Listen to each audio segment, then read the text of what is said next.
All right, then. We are in session 31 of the Ultraviolet Grasslands. We got a full crew here today. Hooray. And it is, let's see, Red Month 2 in the moon facing forward, I believe we're at, right? Yes, we are. Hanging out at the Pylon Corral. See, last week, what happened? We traveled, well, we gussied up the bone wagon a little bit. Um, yeah, I got that taken care of. Traveled west of the moon facing forward. Took a couple weeks to do that. Found some weasels and whatnot on the way. Talked to a satrap patrol, and yeah, got to the corral. Got up there, did a little bit of trading, did a little bit of studying. Did a little bit of communing with the sentient house and the talking Yep. pylon. Yeah. And I think someone talked to sister, right? Tollmaster's sister.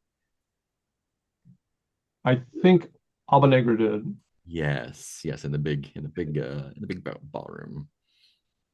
Yeah. And Or actually, maybe it was. No, actually,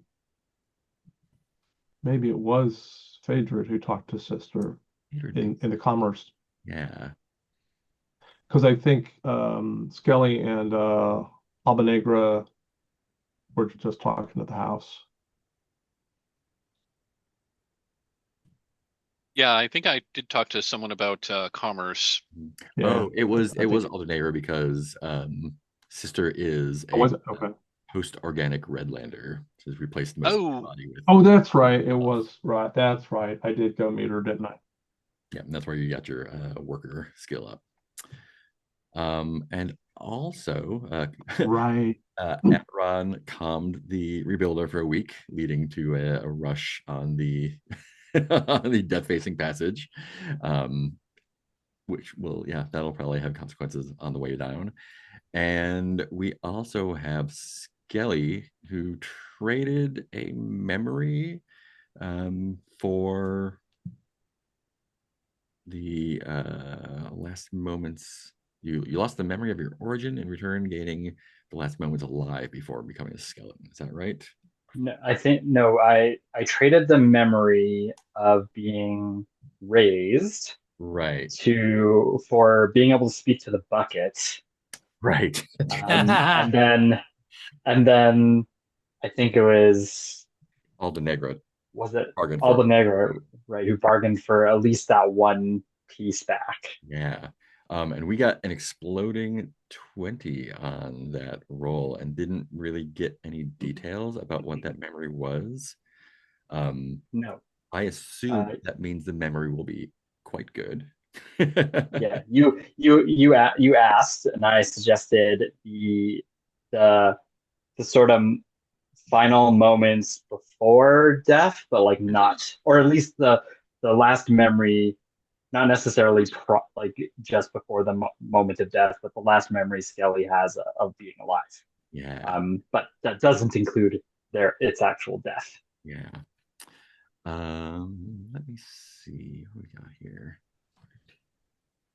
Um, mm, I'm having a few network issues, okay, so I'm just turning off video for the moment. We'll see how that goes. cool, cool. Um, so I think um the memory right before death you get is one of uh you're in a confined space. There are bright, it is very bright, it is very hot. There are a lot of like uh alarm sounding noises.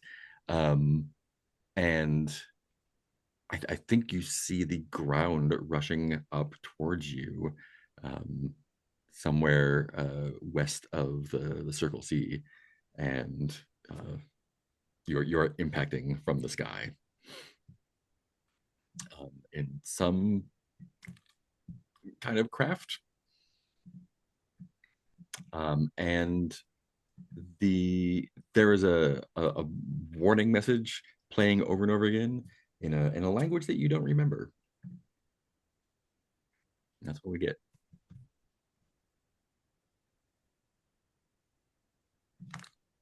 Awesome. Not smelly, skelly. In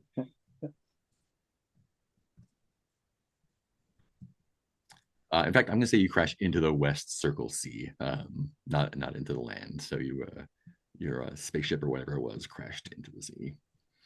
Ooh.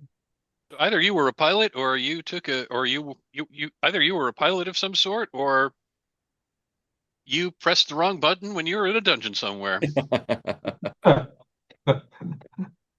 Sounds to Or me a like hostage. Scaly might have been cargo.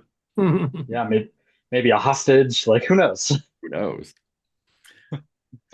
Great. So here we are at the moon facing forward. Everyone's chilling out in the pylon corral. It's a new week.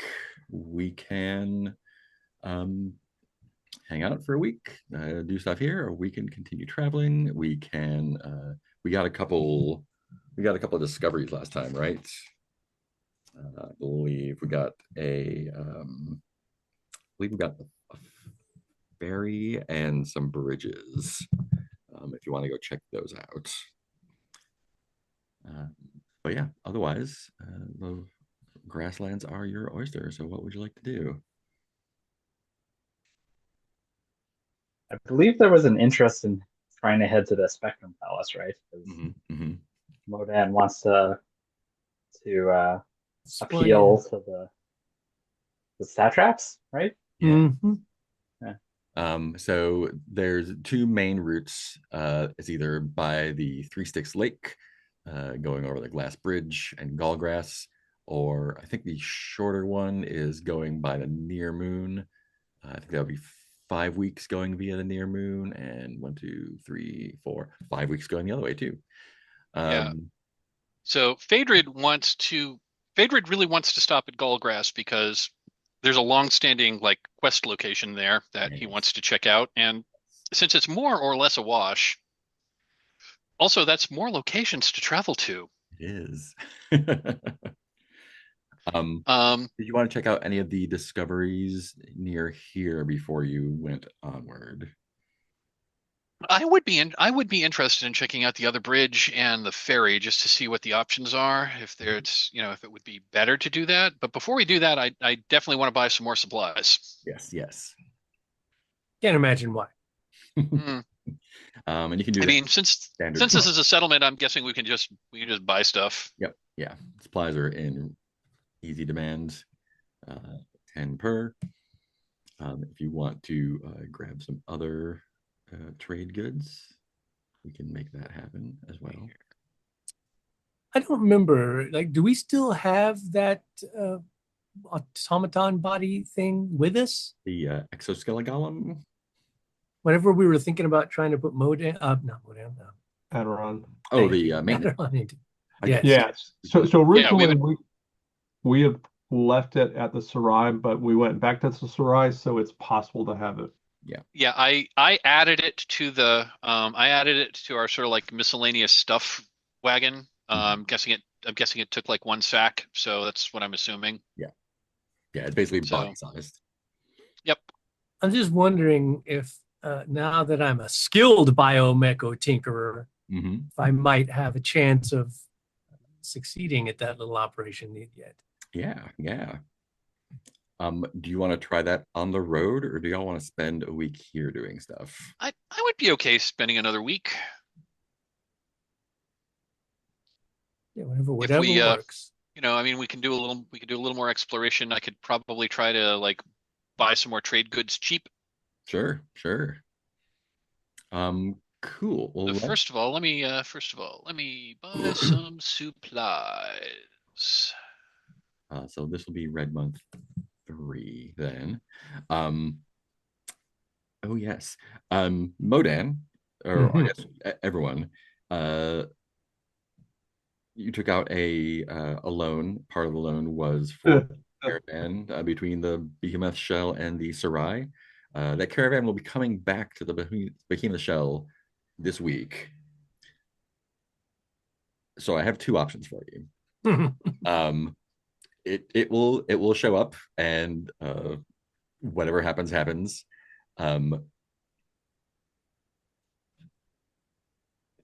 If you want to, since you have the outpost there, if you want to have that be active, so that it's not like waiting in stasis until you go pick it up, we can say that it will do its thing at the trading posts, and you can make that roll, and whatever it comes back with is there waiting for you when you come back, and then the timer will start again for the next run. Mm-hmm. If you're not there, you can't spend hero dice on it. That makes sense. If you want to go back and pick up whatever comes back, you can. So that is a call you should make this week. What do folks think? I mean, I could go either way on it, and that, like, obviously having the results of it in our possession could be beneficial, but also if we don't want to go back, we can just, kind of the point was to set up a whole automated system that we didn't necessarily have to. Yeah, that's kind of how I feel. Especially as we continue to move, I, the player, am more interested in like continuing to head west. So if we've got our business interests that are kind of like generating money, like without our direct involvement via our intermediaries, I think that would be a good thing. Yeah, totally. Cool. Down with that. Who would like to roll the D20 to see what happens then?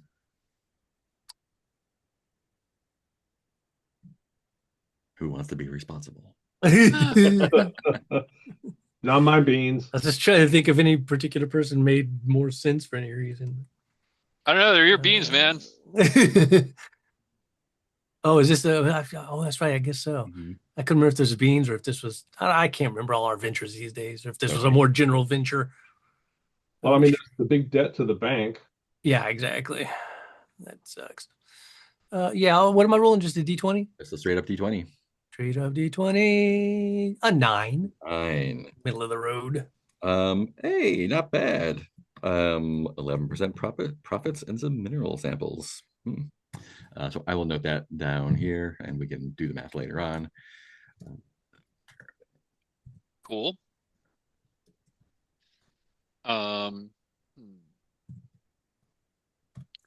So I have restocked our supply wagons. We still have 12 sacks worth of space for trade goods if we wanted to buy them, and I would like to. I guess I'd hold on a second. What about exploring the discoveries first to see if it opens up any other trade possibilities? That's not a bad idea. That is not a bad idea. Cool. So you got information on, let me bring those up.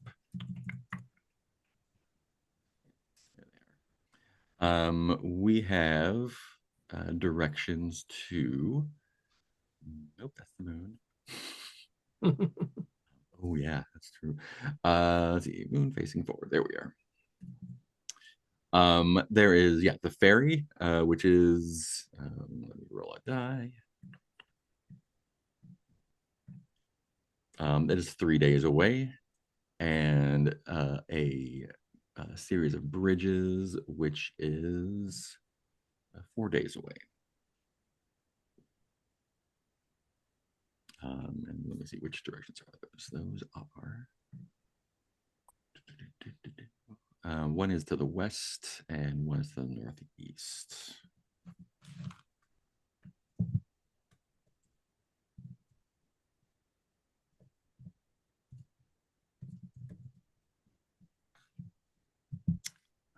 Yeah. So you're gonna spend a week here doing stuff though. So how far apart is the bridge from the ferry? It would, so if they're one's west and one's northeast, it would probably be about a week between the two. Okay. Yeah. Yeah, because they're Oh, not. four blades split. They're not okay. It's not like you have to walk past one to get to the other. That was the gist of my question. Yeah, no, they're in opposite directions.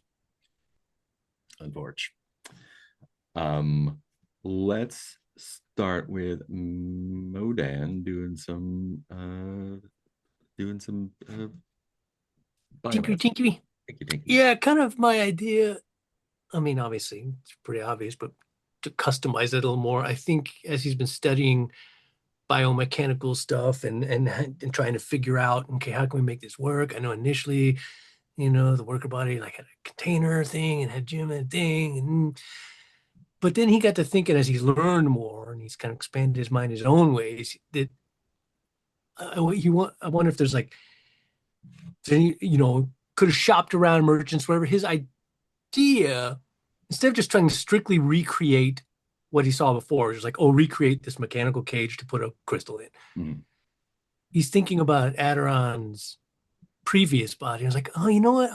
Seems like it'd be less fragile and a better idea if maybe he could almost make like a bioorganic bed in the cavity. So it's like a cushion of biomechanical matter that the crystal then inserts into instead of the crystal being in like a hard chassis. Oh yeah, sort of a Yeah, so almost like silly putty, biomechanical silly putty. You put crystal in it and mold it around. So that way there's some cushioning, some protection. It's like almost shock absorption crystal as well. great. That's direction he's trying to take it. Cool. Let me get a thought roll plus your biomechanical tinker then. Okay, my thought, I believe, is 3. Yes, it is. And skilled gets me a +3. Is that right? Yes. So +6 totale. How about a 23? Fantastic. That's great. You are able to do it. You're going to need to spend about 100 cash on supplies scrounged around from various places in the corral. But you are able to fashion some sort of squishy mechanical, biomechanical interface that will plug that crystal into the body. Eureka! So that's cool.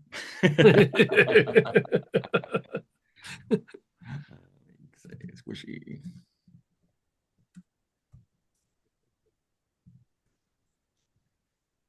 Cool. And we will see what that looks like. Who else wants to do a week thing? We can train, we can haggle, we can look for more destinations. Yeah, I think I'm gonna try to get the last training for the power from the sun, because then I can reduce our overall need for supplies in our upcoming trip. Yeah. Tell me what who you're looking, or how you're training that. Who are you talking to? What is the Can you remind me what is this kind of environment that we have? So this is water. A big pylon, basically like an old like an ancient highway overpass pylon that's just sitting in the middle of the river. And it's got this almost concrete Ewok village skirt built around it, and that's the corral where everyone kind of hangs out. And there's a little pulley thing to bring people up. It's kind of safe because it's in the middle of the river. It is sentient. Nope, we lost the Adoron. We lost Teal. But it is a traveler hub, so an outpost. So there are definitely folks here. And we talked to the house. We talked to Sister. We talked to a couple of the pylon pirates, I think it was. Yes. 6 Lives and 2 Eyes. Yep. Who are basically maintenance crew / security. Okay. I was having an idea before this, and I realized that maybe also, since Alba Negra has been helping Skelly with this whole process, because I was thinking oh, you know what would make this really kind of cool and aesthetic is mushrooms. And also Alba Negra has this crystal fungus thing that she's like trying to figure out. Mm-hmm. Mm-hmm. Now, I don't know Fungus is if you can cool. make, pardon me? Sorry, I said fungus is cool. Fungus is cool. So I think it'd be neat to add like if there be, just for an aesthetic design, like how about we incorporate some fungus into this weird like moss vest? Sure. Fungus Moss Fest. Great. It could be like almost like a little carnation on your vest. It's like a mushroom on a moss vest. Yeah, yeah. Couple of them. Like the way you think. Great. Hmm. Cool. Go But ahead. if the whole crystal fungus thing wasn't, can't be incorporated, I'm just gonna look to see how like can I like add some mushrooms into this? Like let's look around for Yeah, local mushrooms and see what we can put in. sure. Yeah. I don't know how much we're kind of out of chitin territory, but I'm sure you could find something. So yeah, let's make a study roll with thought. All right, so I have recently added a plus another thing to my thoughts. So see how this goes. 20. Because Ooh, that explodes, right? Is it does. Roll again. that how that works? So roll another 20 or D20, you mean? Yep. Yep. All right, cool. Or roll Another 20. Great. Oh, wow. Whoa. Okay, so that is So a 48 50 with your plus plus 2. 2. Holy shit. 50. Whoa, okay, that's the This is the best vest ever. So, Makes up for my last rolls last session. true. So you get your success. You are also going to get a new trait. Okay, so Nice. Alba Negra was going to try to do something in this Yeah. process since I was involved. She was not going to introduce the crystal fungus because she doesn't understand it yet, and she Fair. has reservations. Just saying. But what Alba Negra wanted to do, and she would actually consult with Modan a little bit about this too, is Alba Negra wants to get fungus that help a person, and Alba Negra needs Modan's help to figure out how it would work with Skelly, Price Skelly, but she wants to introduce magic mushrooms into the vest so that Perfect. Skelly can enter the noosphere. I love this. Perfect. Great. Maybe that could like go hand in hand with the work I was already doing for my biomech goo for Adoron. Yeah. And be like, you could probably use some of this goo, mix Right. that up with the mushrooms and the moss, almost as like a medium between the mushrooms and the moss, sort of adhesive that bonds the mushrooms and the moss together into one symbiotic being. Great. Perfect. That works out perfectly with this extra skill then. So yeah, this works super, super, super well. Yeah, so the noosphere. The noosphere is kind of like a combination of like dreams and the astral plane and outer space, and cyberspace, kind of. Like it's a Right. bunch of things. Tell me more about like what the actual implementation of this noospheric addition to Skelly looks like. Well, I mean, I think maybe at first, Skelly doesn't realize these mushrooms are anything other than your just regular run-of-the-mill mushrooms. Although I think maybe Alba Negra has, I don't know, maybe Alba Negra like pointed out some local mushrooms and be like, hey, this batch of mushrooms is like this kind of thing. I feel, and I don't Actually, know if. Go ahead. Alba Negra is going to pull something out of her botanist quantum kit, and I'm going to pull out, if I remember correctly, like a tiny amount of fly agaric, which is also death cap. Yep. I think sister will also like when you if you mention this, she will also oh, okay. say, like, oh yeah, like I know like there's some stuff nearby. I can point you to where you can find some fungus mushroom stuff at the edge of the Moon River, some moon fungus. Oh, some moon fungus too. That sounds good. Mm. So basically, yes, a couple of fungi versions that are more in the thought and trying to think, probably thought and aura direction. Yeah, yeah. And so it probably takes a couple days for this kind of like grow and synthesize and fix itself in your body here. And I think the way it manifests when it takes is in a dream. And I think you're kind of brought back to that vision you had in the capsule. And it's not the actual vision, but it's a dream of the vision where it's kind of going backwards in time.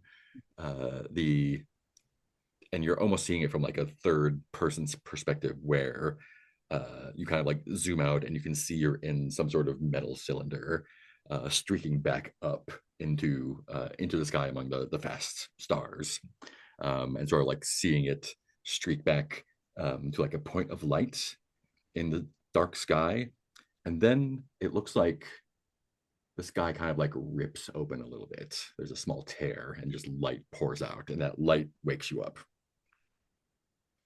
And you're going to get another skill. All right. That skill is power from nothing. So power from the sun is a prerequisite to that. So you're going to have both of them. But basically, you are not going to need the photosynthesis part. The fungus and noospheric messing and something kind of like aligning with your past has allowed you to like punch a micro tear in reality and access this strange 0 point energy.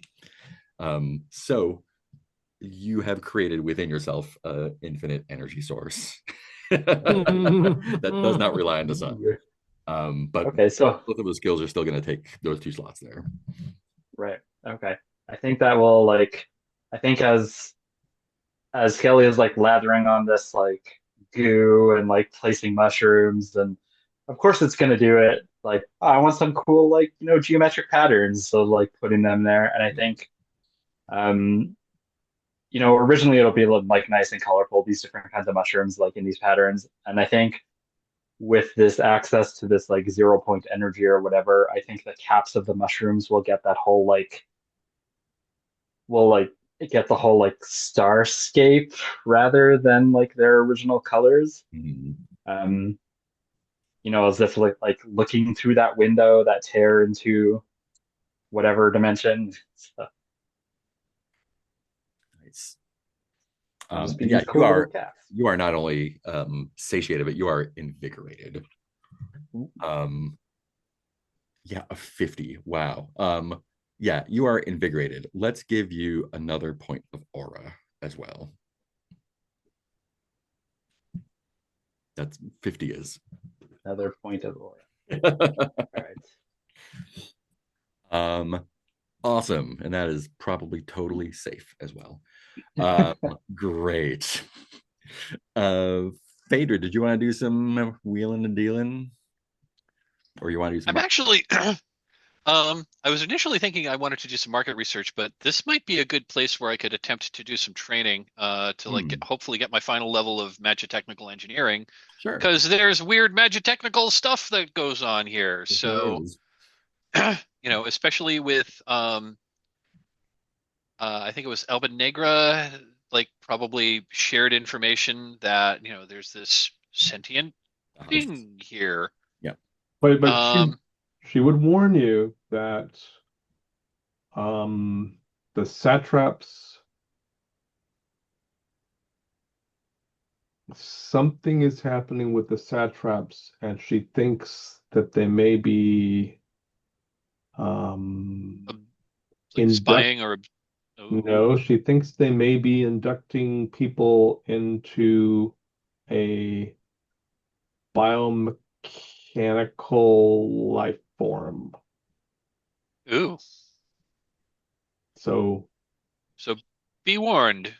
yes, so she just lets you know that she is infected with this biomechanical life form, which she is trying to figure out how to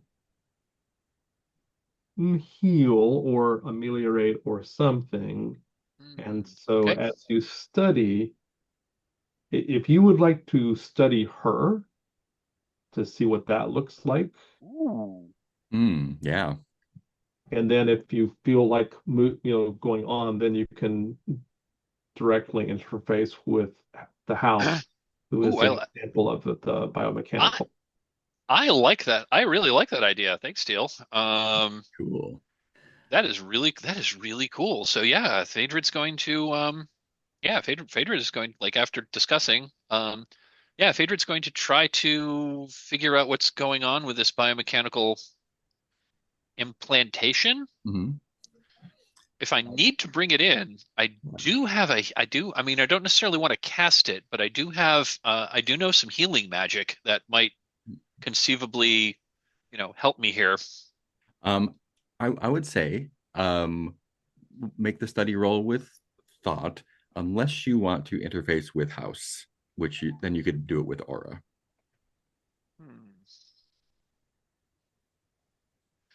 And I do have that, and I do have the glove.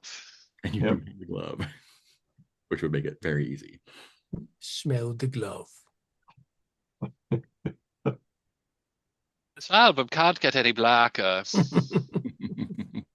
do you want to go with thought or aura? Ooh. My suggestion would be to leave house out of it until you at least explore Alba Negra first. Yeah, I think I'm thinking of, yeah, that is definitely the safe way to do it. So I think I think I will be using the glove to, like, help figure out what's going on with Alba Negra. Great. So that's going to be thought. I'm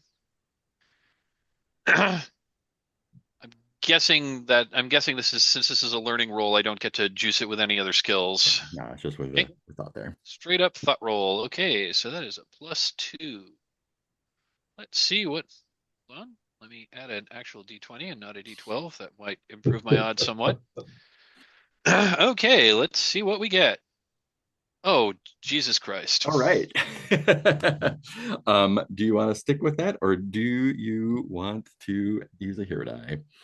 I am going to use a hero die. No. No, hold on. No. Let it fall on me. Like, I'll take the hit. Well, the thing is, normally when you blow one of these rolls, it increase you, like, not you've been following like the wrong path. So right, but you need an extra level. The consequence doesn't have to be on you. The consequence can be on Alba Negra. Just because you trigger something that you did not intend does not mean that it affects Phaedra. It would add an extra success that you would need for that skill. Yeah, and that's kind of what I want to avoid there. True. Yeah, okay. Because I have not been terribly successful on my on my skill rolls. This is like the third time I've tried to study the skill like 4 times at this point, and this is the second time I think this is the second time I rolled a 1. Yeah. Yeah, we get the one. So I'm gonna roll a hero die, and I get another 1, so that brings it up to a 2. That will still get you what +1 success you need. That skill does not want to be learned. No, it does not. Luckily. You know what?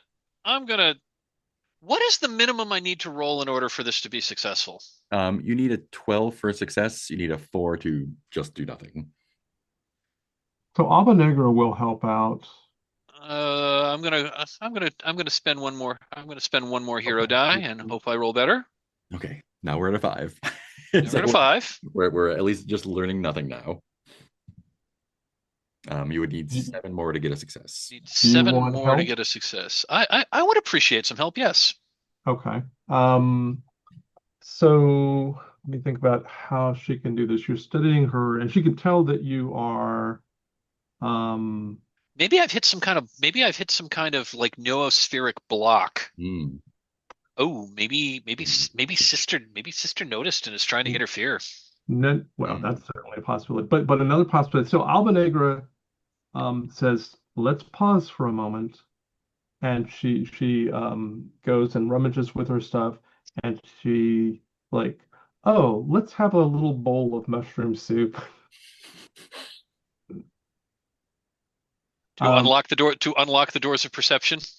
Yes, because Alba Negra's sense is that you are coming from the technology side of things, and she's going to try to unlock the magical side of things. So I'm going to see if I can give, well,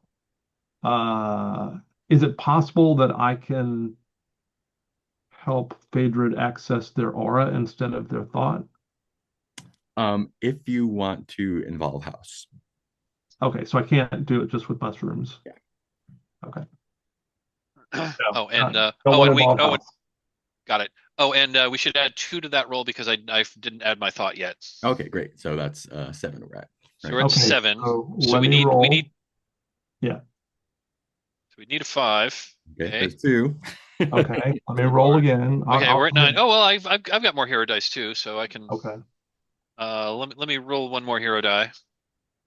There we go. Okay, there we go. There's your last success. Yeah. So you're using the glove to root around there and figure stuff out.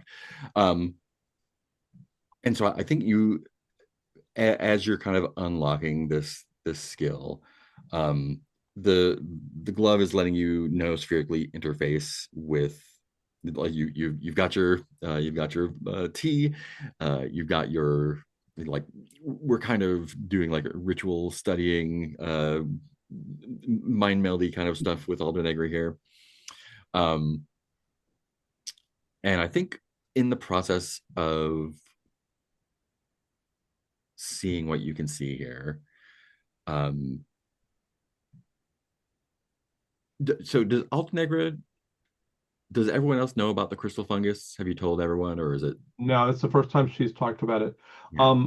Also, I will say that when Alba Negra is a daemon soldier, so she's used to being in the noosphere and being able to defend herself and stuff. So when we have, will be there in the noosphere with Phaedrid, and she will point out how Phaedrid see different colors than he can see when he's not in the noosphere. And so she will show him how to see, like, study the crystal fungus through these other colors, that if you're not tuned to them. Got it. So this is how you can see the impossible colors, like, right. let me make an obscure reference. You can see the forbidden, the impossible colors, like jail and Ulfire. Yeah. Great. And I think what you can see of this, you see this crystal fungus. Yeah. Well, and it's it has kind of, not physically, but noospherically kind of colonized Alba Negra's aura a bit. It has, mechanically, it looks like it's interfacing with her ka, or no, ba, the personality, and sort of not doing anything to it necessarily, but absorbing it, if that makes sense.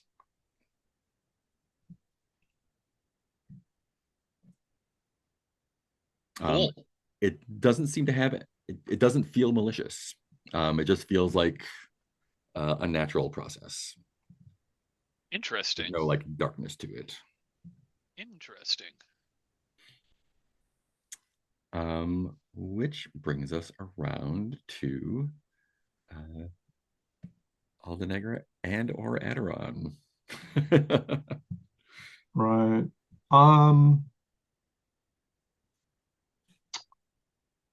So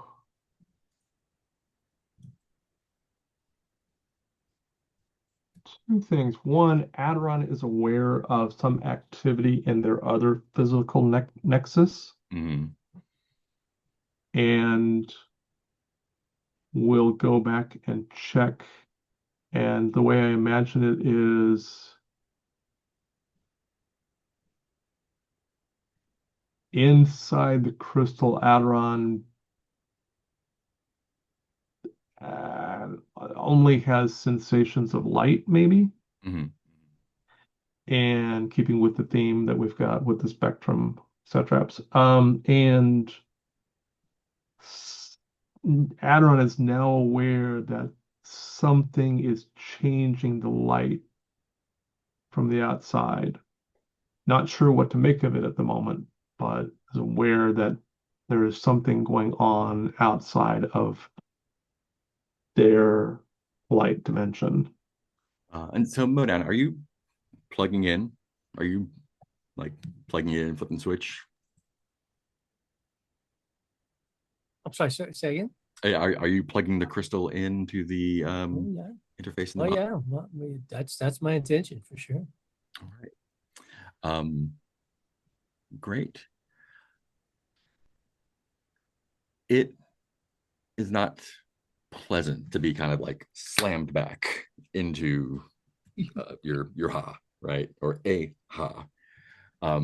This maintenance body, I think you've been, with your kind of infinite time, no time, timelessness with the rebuilder. It has been very vivid. Yeah. Both because of the nature of the crystal that you're in and the force of personality that the rebuilder has. And so when you're slammed back into this body, when it boots up, it's a jolt. Everything is kind of like lower resolution. Everything is black and white. You don't really have the touch sensations. Like maybe there are some like limited feedback things, but this is like a it's not concrete, but it is brutalist. This body doesn't really have a face. Yeah. Just a work body. Yeah, it is just there to keep body and soul together. I mean, strength, endurance, agility are all going to be 0 for this body. Yep. You can vocalize for sure. There's a like a lo-fi speaker in there, right? And it is stiff, but it works. They're recycled from old phone receivers. Yeah. The vocal speakers. Okay, so the first thing is, even before Adoron is aware of the concrete body, Adoron is aware of the fungal matrix that Modem was working through. Yeah. And that is somewhat similar to Adoron's old biomechanical body. Not the same, but similar. So Adoron Bible, but it is. Yeah, exactly. Yeah, it's more squishy. So Adoron, the first thing Adoron does is to explore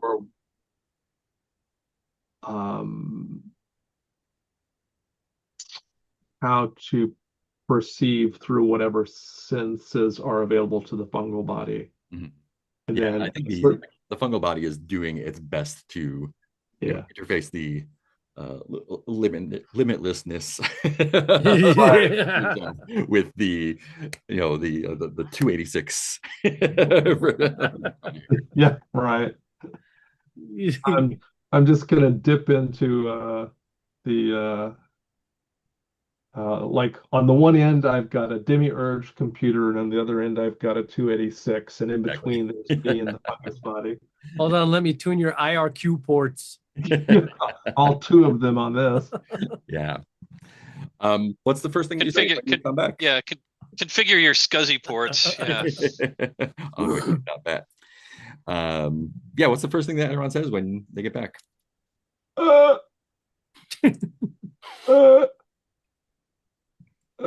Something's happening. Adoron, are you there, old friend? Oh no! Oil can. Oh no! Beans.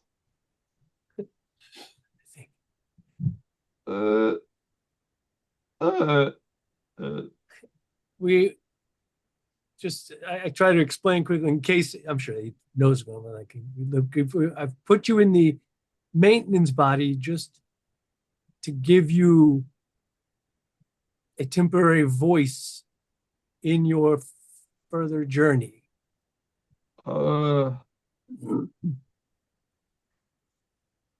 This body doesn't have the 28,000 colors.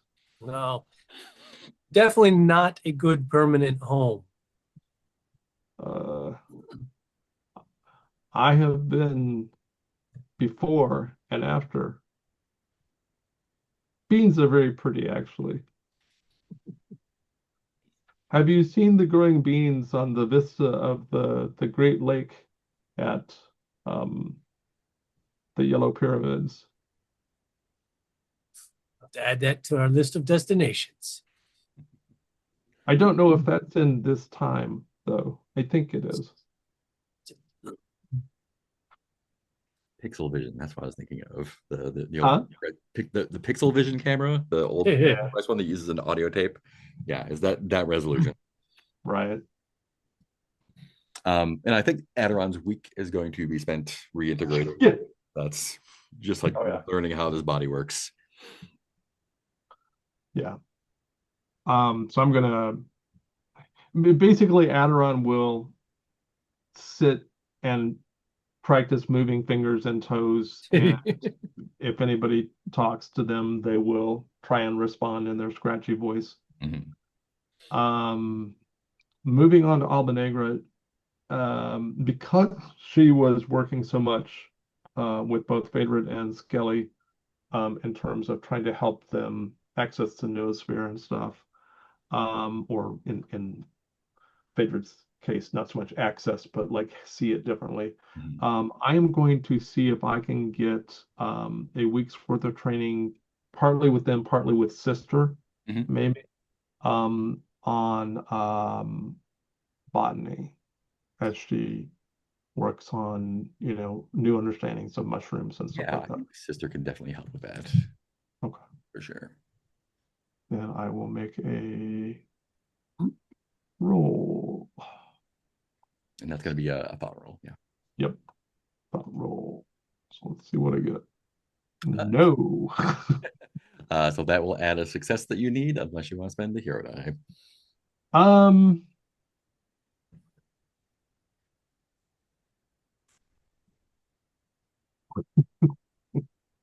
And I'm happy to throw one in since you helped me. Oh, okay. I would also throw one in. Okay, yeah.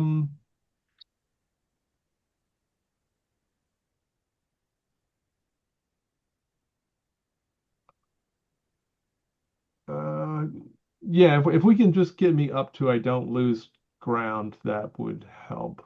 So you just need 2 more for that. Yeah. Well, let me I am helping because I think we're just continuing the conversation, and I'm guessing this kind of like came out of our I think your training on this came out of like our working together for trying to figure out what's going on with you. So, and I do have like magical stuff. I have my own different magical knowledge, so I think I'm probably just kind of sharing that with you. And let's hope I don't roll a 1. And I rolled a 1. No. All right. Can more than one person help? Yeah, sure. Yeah. Okay. Tell me how you're helping. I think I think yeah, Skelly like well, I don't really know much about plants, but I think I've learned a little bit based on this here fancy new vest. And well, I'm just like, maybe you could take a look at it too. And I'll add my was it gonna two? Ooh. That will do it. Yeah. Yikes. I think I think the way it probably works out is if your sister is probably like giving you a thorough tour of everything, and a lot of it is stuff that you already know, but it would be impolite to interrupt. Oh, okay, right. That makes sense. So Alba Negra will definitely um, share her appreciation of the tour and the training, and um,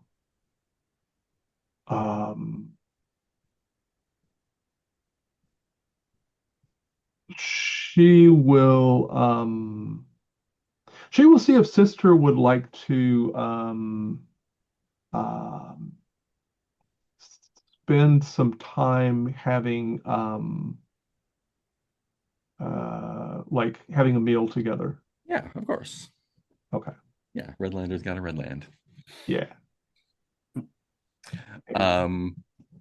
It is technically 10 cash to stay here for the week if you want to Okay. take care of that, but it's minor. Great. So next week, Red Month 4. Traveling is easy right now still. Everything's still good out in the lands. It is yeah, I mean the steppes are long and flat. You can see the moon to the west. The river stretches north and south. Shall we check out one of the two locations we found, either the ferry or the bridge? And the player I'm not particularly drawn to one or the other. Or we could just say, you know what?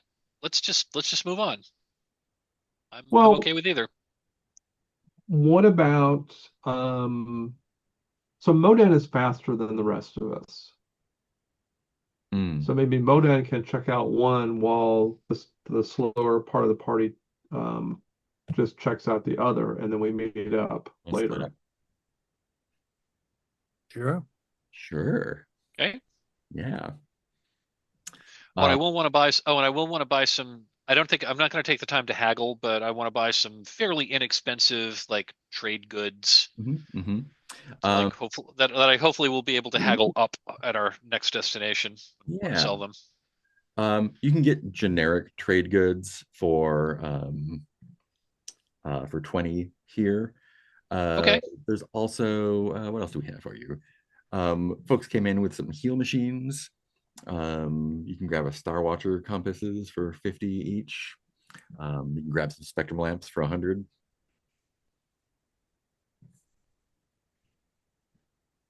We're still fairly low on available cash for our so I think I'm going to go with just the generic trade goods that you said were 20. Yep, 20.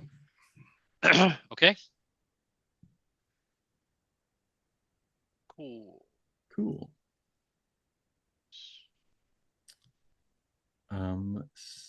Sweet. So if we're gonna split up, the longer way is 4 days. So I'm just gonna add 4 days as we travel that way. And I assume since Modan's faster, you want to go to the longer one. Yeah. However that works. Okay. So yeah, so you set out on the flat steps across the what is that, northeast? So it's going to be kind of, where are we here? Through the there's more of these pylons, more of these kind of like overpass outcroppings here, and it's a relatively uneventful travel. You're a really good traveler. You got your beetle horse looking out for you, and so you're kind of like following the Moon River a bit, going that way, but eventually come to a series of bridges that span the river. There's like kind of like a part where there's very small waterfalls, like drops of like 6-8 feet, and you see as advertised a series of kind of smaller, thinner bridges that are spanning the river, and they're kind of like stretched across. It almost looks like you get the impression of like muscle or sinews kind of calcified, stretched across. But as you get closer, you see they're more kind of like woven together with like reeds and leather cords. And they're just like these really stretched tight bridges here. What would you like to do? As you like, do you want to? Yeah, tell me what you'd like to do. Check this out.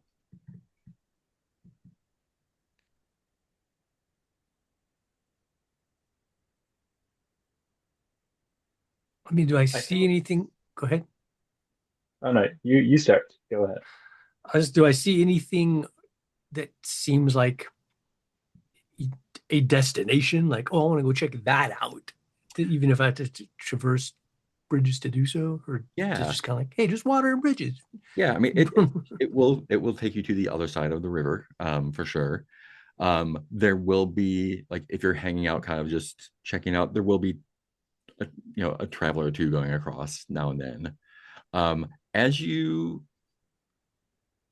approach, you start hearing like this. It's not chanting, but kind of this droning. This harmonic. It comes coming from underneath the bridges.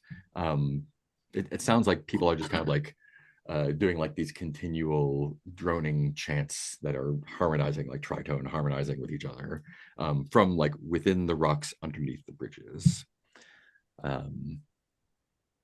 I think if you ask, like there's travelers going back and forth. The two banks, the close bank is called the Rock of the Rising Sun, and the other bank is the Stone of the White Room, they call them. Give me a charisma check just to see what kind of information you get here.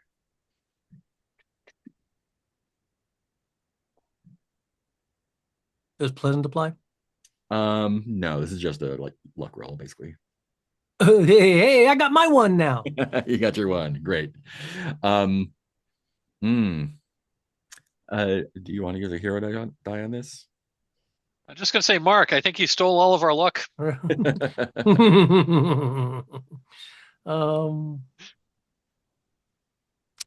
Yeah, why not? I don't like. He likes to be likable. Another one. That'll get you two, Son of a bitch. So the singular traveler that you meet crossing this bridge is named Boko.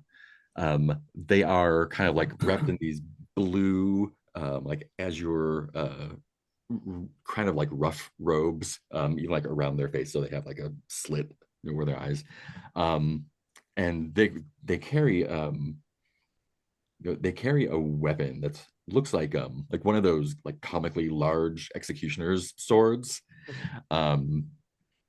and it looks like they're kind of like looking you up and down to see if you are worth cutting in half, and they decide against it.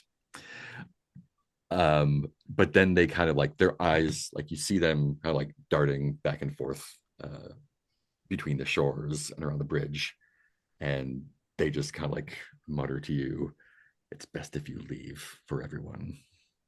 And they're heading back east, so they go back the way you came.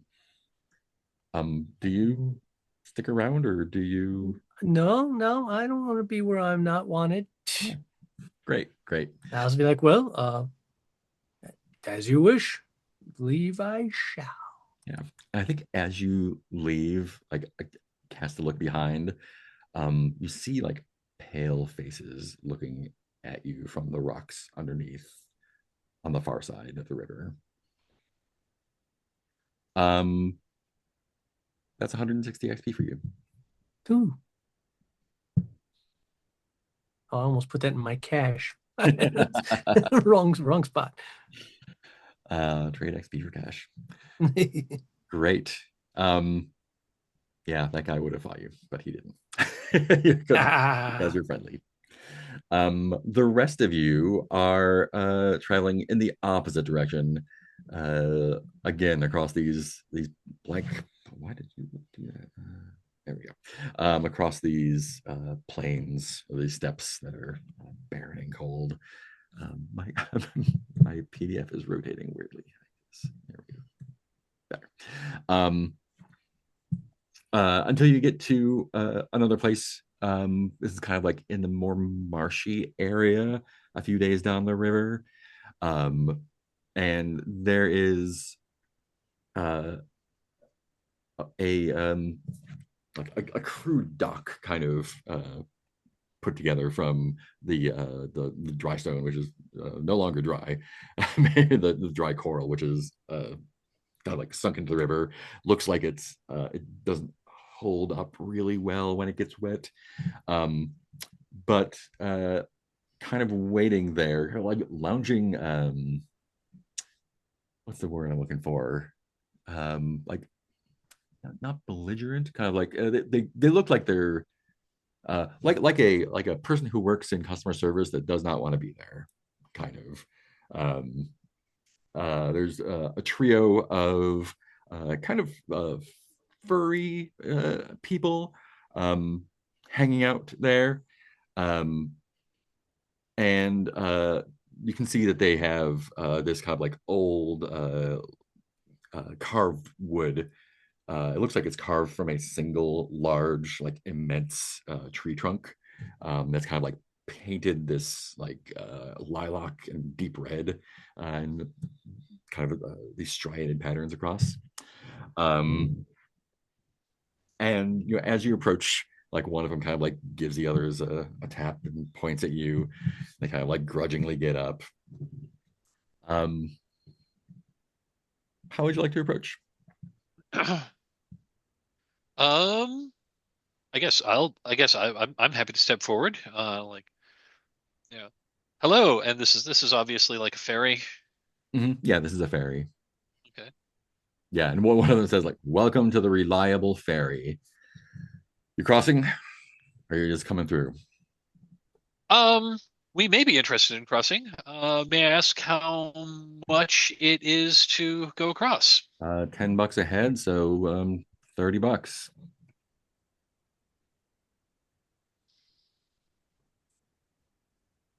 Or you can swim. It doesn't matter to me. Fair enough. What are you crossing for? Out of character. Did we like to the other players? Did we like establish beforehand that we're gonna meet up with Modan on the other side of the river, or?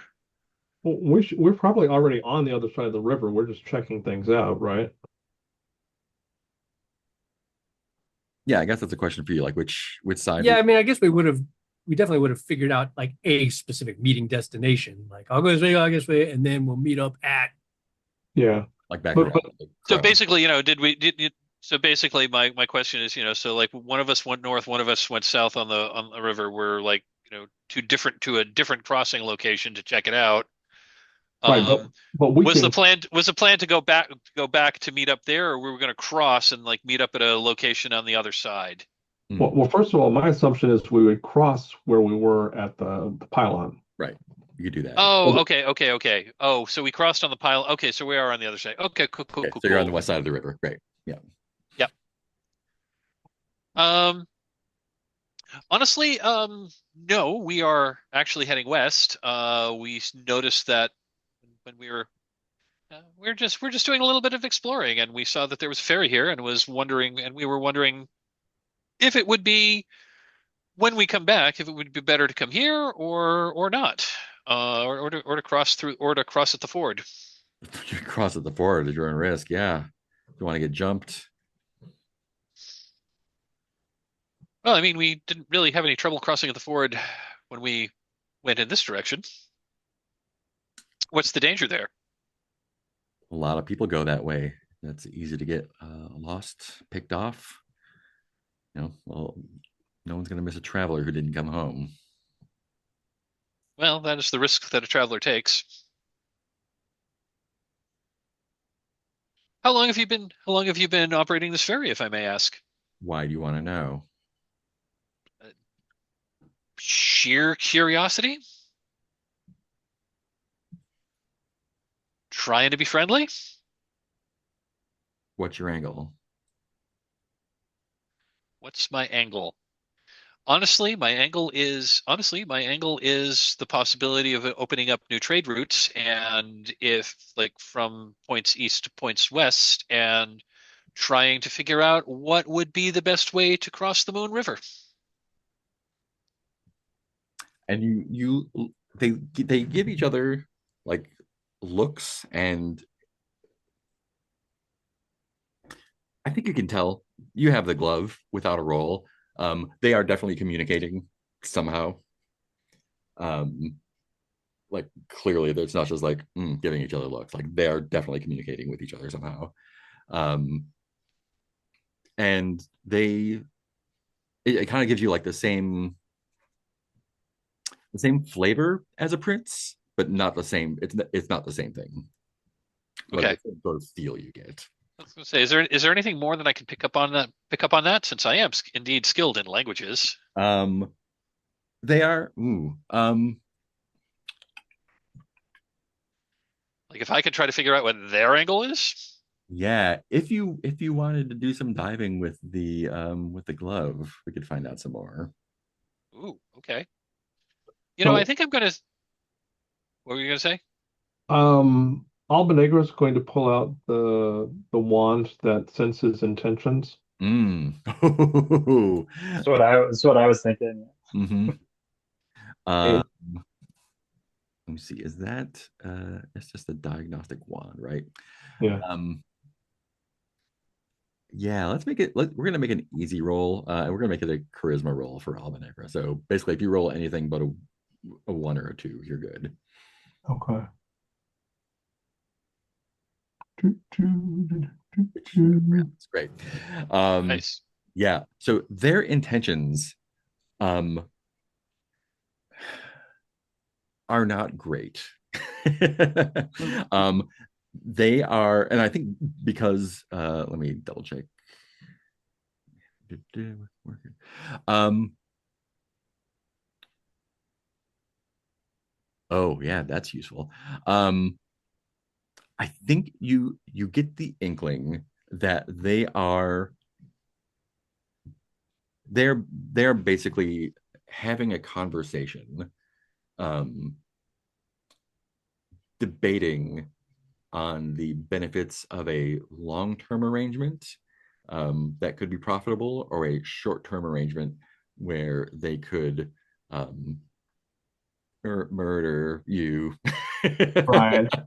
Yeah. and sell Kill your us and take the like would the short-term benefits of killing us and taking our stuff be better yeah than the long-term arrangements of um of a potential trade deal? yeah So it's Albanegro has definitely been, a conversation that is happening. yeah, Albanegro, had pulled up the wand. She did the thing, Mhm. and she's gonna like tap her hair with the wand a little bit, and then she's gonna put it back in, and she's going to sidle up to Phaedrid and just sort of drape herself on him, and she's gonna Which say, is which is not the sort of thing that Albanegro does. So I'm going to yeah, play along and put my arm around her. yeah, and she's gonna be like, honey, I am so bored. Can't we just go west?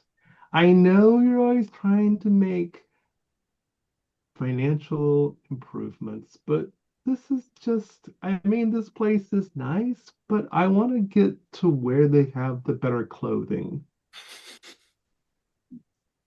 And then she sort of tries to drag you away. So I'm going to make a show of like, okay, okay, fine. I then turn to the ferryman and like, well, it was a pleasure chatting with you. I think we may reconsider on our we may come this way again on our return trip when we are heading back east. We may be here. Or no, you know what? It says I may be here. I may be here. Okay. Gotcha. Ooh, yeah. What's Skelly's impression of the they are quarterlings, which is so they're a quarter so they're like a quarter they're a quarterling polybody? Their bodies are definitely quarterlings. They're also definitely not a polybody. They're not a polybody. Okay. They're not a polybody. Okay. But they were communicating telepathically in some manner. They were communicating in some manner, yes. Okay. Or they could be something else. Yeah, that's true. They appear to be quarterlings. I think as we as we all wander off, we'll be like, sure convenient for those folks to offer a ferry crossing just right upstream from some sort of dangerous ford. I know. Skelly, what was your like as we're like leaving? I'm gonna glance over my shoulder to make sure that they're not like following us. They're just watching. Murderous intent.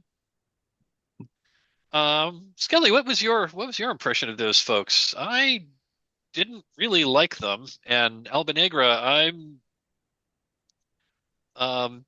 thank you for that was a very good convenient way to like get out of there because I don't think I trust them.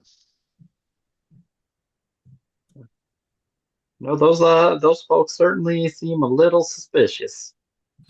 They actually were thinking about murdering us, so I thought it best that we leave. Ah, yes. Yes. Well, thank you for bringing that to our attention.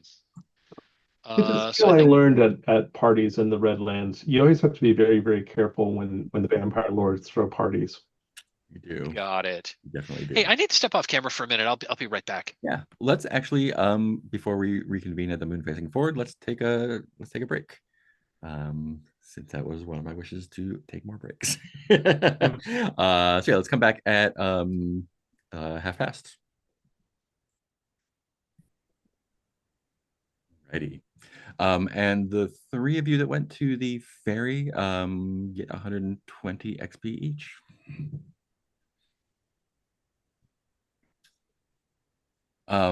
Is it 3 or 4?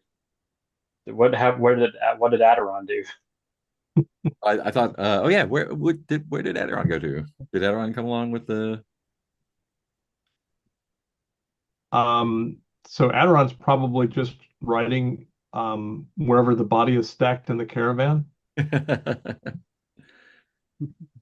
Take it easy. Well, Adoron does is still trying to figure out how to work with the new combination of body and interface. Mm-hmm. And it's going to take a little while. So you said 120 experience. Yeah, 120 experience each for the ferries. Okay. So you're meeting back up at the moon facing forward before heading westward. Is that right? And then traveling through Corral Country to the Glass Bridge. Is that right?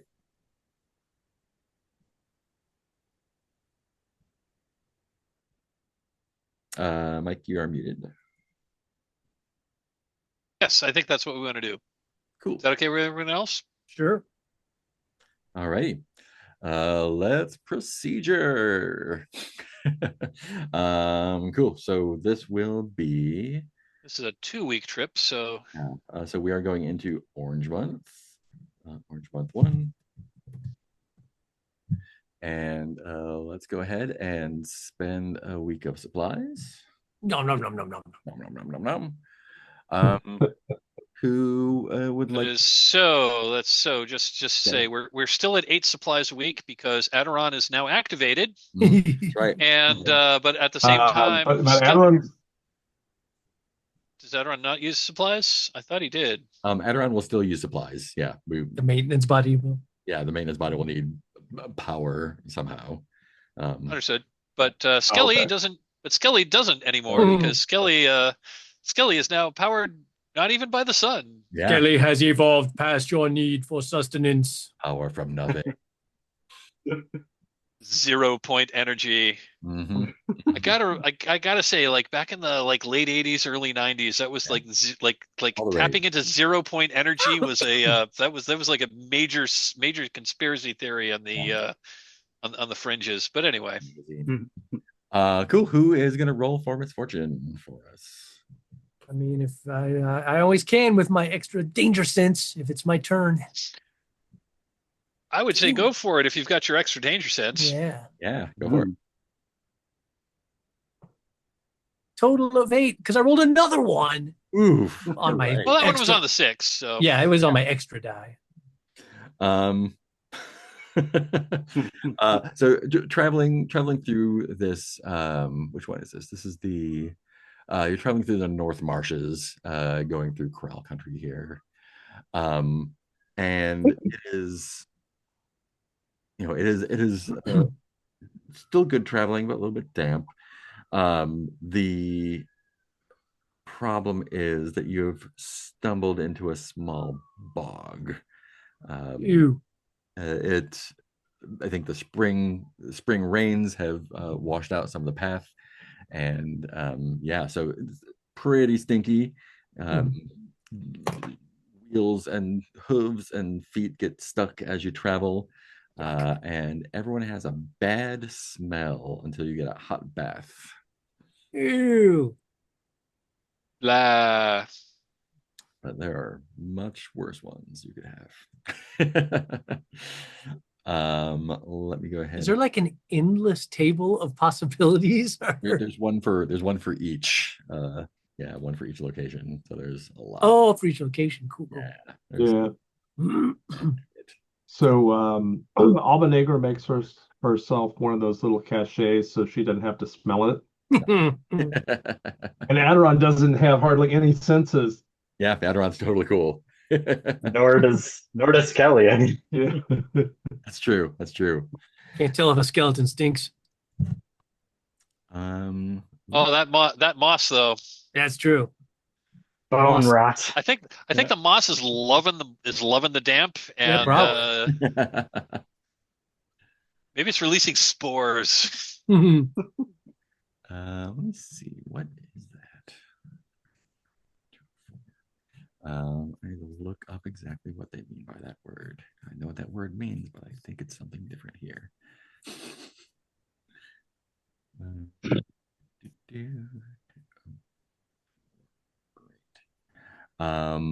Yeah, that's what I thought. Okay. All right. Cool. So they are. So as you are traveling,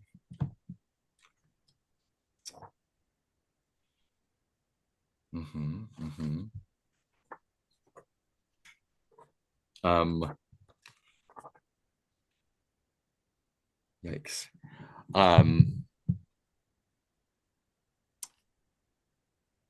Yeah, and since this is Modan, you again, you get this sense of something that you can't quite see, kind of stalking the caravan. How many?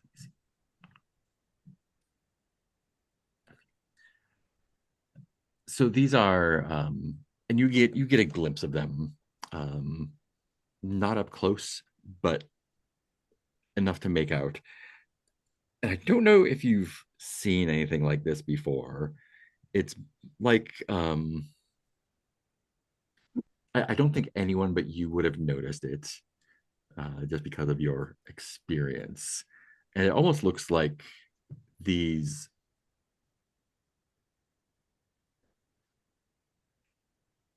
you would almost mistake them for like a bush. In fact, they probably don't move when most people look at them. But Moden, you've got experience here. They are vaguely humanoid. and they're kind of made of branch and wicker, and you swear you can see like the pale white of bone, kind of like wrapped up with vines and rope. Um, and you can hear them. They kind of like, I think they try to move as if they're blending in with noise. Um, but it's almost like you can hear like wind blowing through them when there's no wind blowing. But you catch four of them, two on either side. And they are kind of, you can tell that they are warily kind of like hunting, and they've got their eyes on you. What do you do? I think we keep caravan moving. Where are they in relation to the caravan? Kind of like in the tall grass and rocks, two on either side. They are, So kind of at the sides, like not behind. yeah, and they're like picture it. within, you can see them clearly, but they're not like close enough to be like, they're not going to jump you, right? Yeah. They're kind of like, they're paralleling your path. They kind of like see what you're doing. Kind of signal to Adoron to kind of come with me. Almost sort of like we're at the front of the caravan. We don't leave the caravan. We sort of slow down a little bit to where we're more, I guess, could address. And then I'll just speak directly to them, be like, we know you're all there. What is your intention? Let's keep this friendly. I need you to roll something for me for Adoron as well. Okay. Can you make he's level 2, right? I don't know. 4, I forget. He was level 2, yes. Level 2, great. Can you roll? I'm looking for an 11. On a 20. Yeah. How about an 18? Fantastic, great. Adoron's great. Nothing wrong with that. Yeah. Yeah, and when you address them, they freeze. And it's like unnatural because they're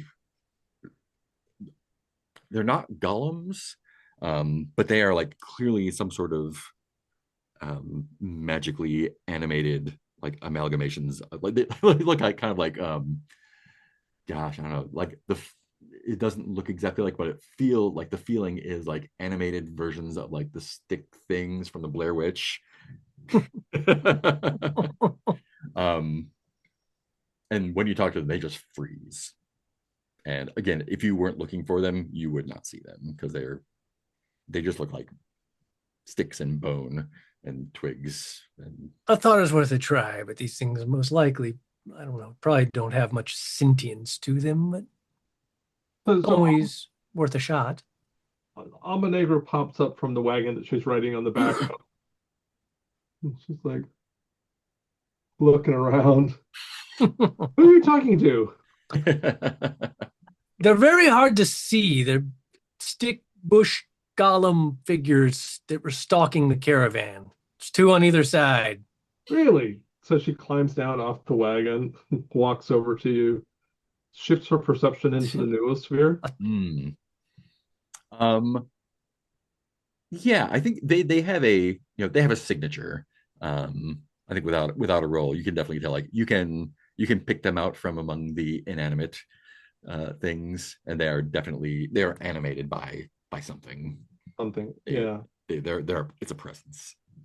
So she's going to pull out the wand, get a sense of what their intentions are. Yeah. Nice. And without a roll, they are hunting humans.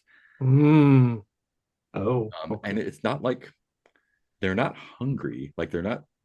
I think they are. It's the intention is.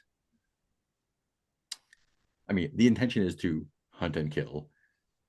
The motivation I think you can get with the wand of what's behind that is almost a. I think they're too simple for vengeance, but I think that's the closest flavor you can get. Okay. Why? I think they just hate humans. for a reason. Right, right. So she turns and calls to Phaedra. Phaedra, honey. Yes, dear. There are some children of magical experiments who are angry at their parents.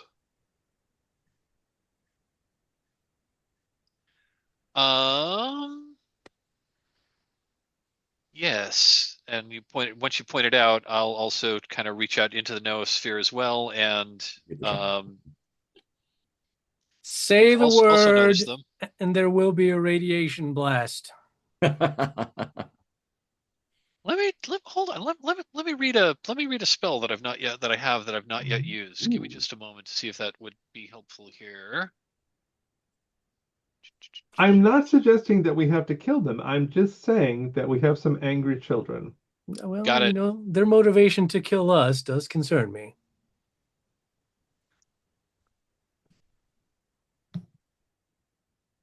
Assuming you told us all what you found out. Oh, yeah. I mean, she's talking aloud. The range is touch. I don't want to get that close. Okay, I won't do that then. I'll be like, animated, you say. Oh, and I think Phaedra, as a wizard, you can identify these as fetishes. They're matter imbued with some spirit by another wizard. Got it. And I think it's just maybe go on. Are you the only wizard in the party? No, Skelly is a wizard. Skelly's also a wizard. But you're the only human wizard. Really human wizard. I think you have a feeling that they are specifically hunting you. Okay.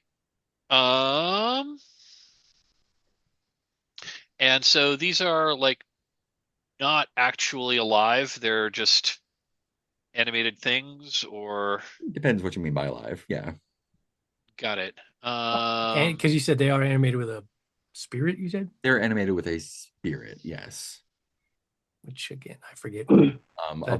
Okay, do they have I guess my question is, do they have a mind? Oh, they don't have no, they do not have both mind and soul. No. Okay. So they're just ha. Yeah. Okay. So translation, tragic missile ain't gonna work on these guys. No tragic missile guys. Unfortunate. They have no deep-seated fears and regrets. Right. I could probably secure our escape, or rather obscure our escape.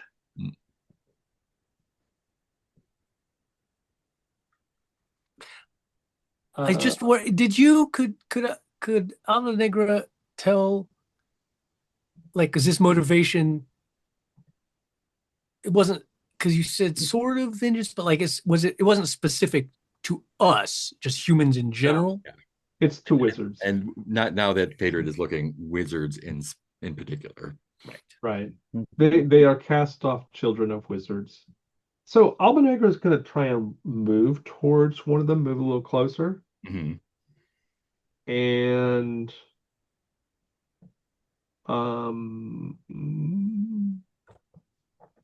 she's gonna see if they'll allow her to approach. Interesting. Got the radiation gun at the ready. Yeah, I'm drawing my porcelain pistol because I don't think any of my magic is going to really help against this kind of construct. Yeah. Which makes me think I should probably learn some new spells. Rolling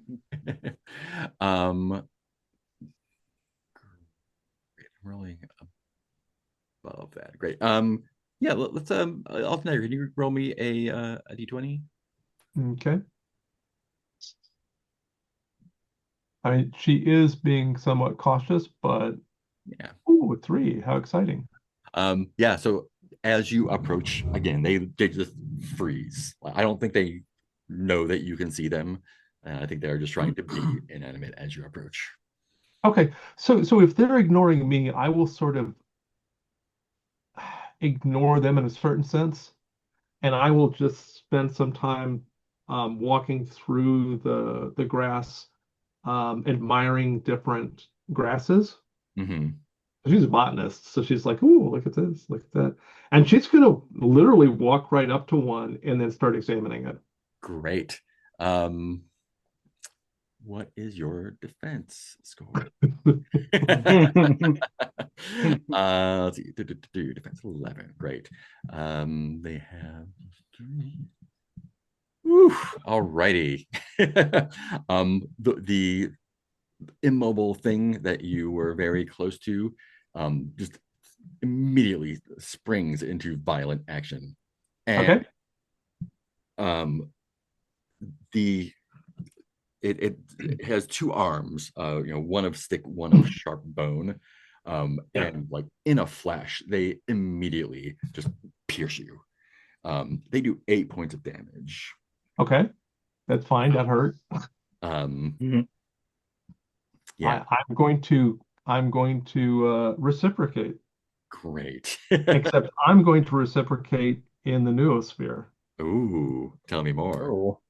So I have a and as well, if she has a chance to, she will put down her jade mask to push her charisma up to 6. Mm-hmm. And I am expert at Daemon Soldier.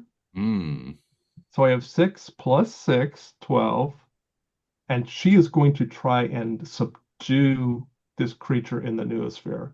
Ooh, interesting. And she's touching it, so she should have a pretty easy chance of connecting. What does that look like when you're trying to subdue it? So Alba Negra is sort of like a coiled dragon that hides in a cave. Mm-hmm. She's got this very high charisma that she doesn't really express externally most of the time. Mm-hmm.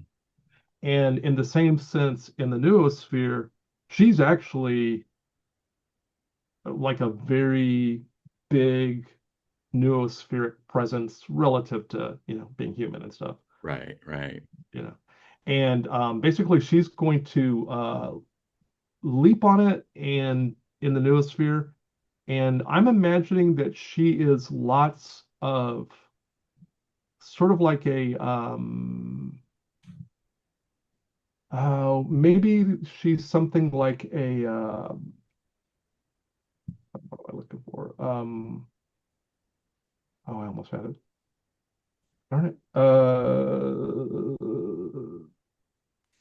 Like she's a big furry ape-like creature or a Sasquatch. She's like a Sasquatch. Right. In the noosphere, but of all these colors that are very deep colors, like she's deep reds and deep blues and deep blacks and stuff like that. She's not pastel at all. Great. Go ahead and make me a roll plus charisma then, plus your demon soldier. Right. So that will be a 25. That will definitely do it. Roll me a d3 plus 6 damage. Okay. So we'll do a d6.5. So that's 3 plus 6, 9 damage. Maximum damage. Great. Okay. You get a hold of it real good in the noosphere.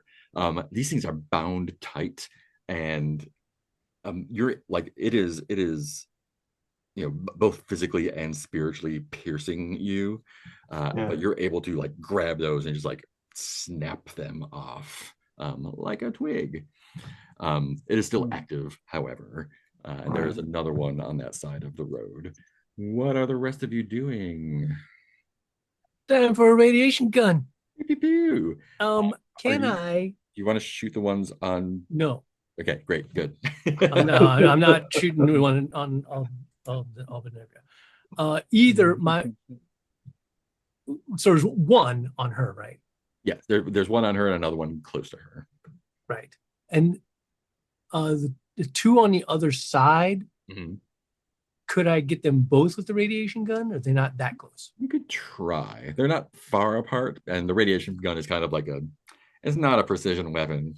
Yeah, I've never been quite exactly sure because I knew I hit like a bunch of the gerbils Yeah. or Basically, whatever. like But there's like a small, powerful nuclear reactor in your pistol, and you just kind of like remove the shielding for a second. Yeah, so I wasn't sure. I mean, I knew it wasn't like a precise beam, but I wasn't sure exactly like what the spread was. in that direction. Yeah. Well, I'm going for one or both on the other side. Great. If possible. Cool. Give me away from Alba Negra.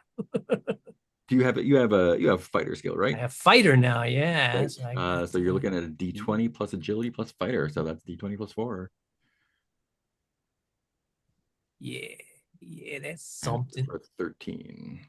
20 plus 4 is a 19. That will do it. Roll your damage. Pew, pew, pew. Let me, I wrote that damage down here somewhere. 3d8. 3d8, motherfucker. Jesus. And you rolled a 9. Okay, yeah, good. Zorch. A 12. Woo! Yeah. So this is radiation, and these are just like animated things. And I think what it looks like is they just like I think when Alba Negra is attacked, they all kind of move at once.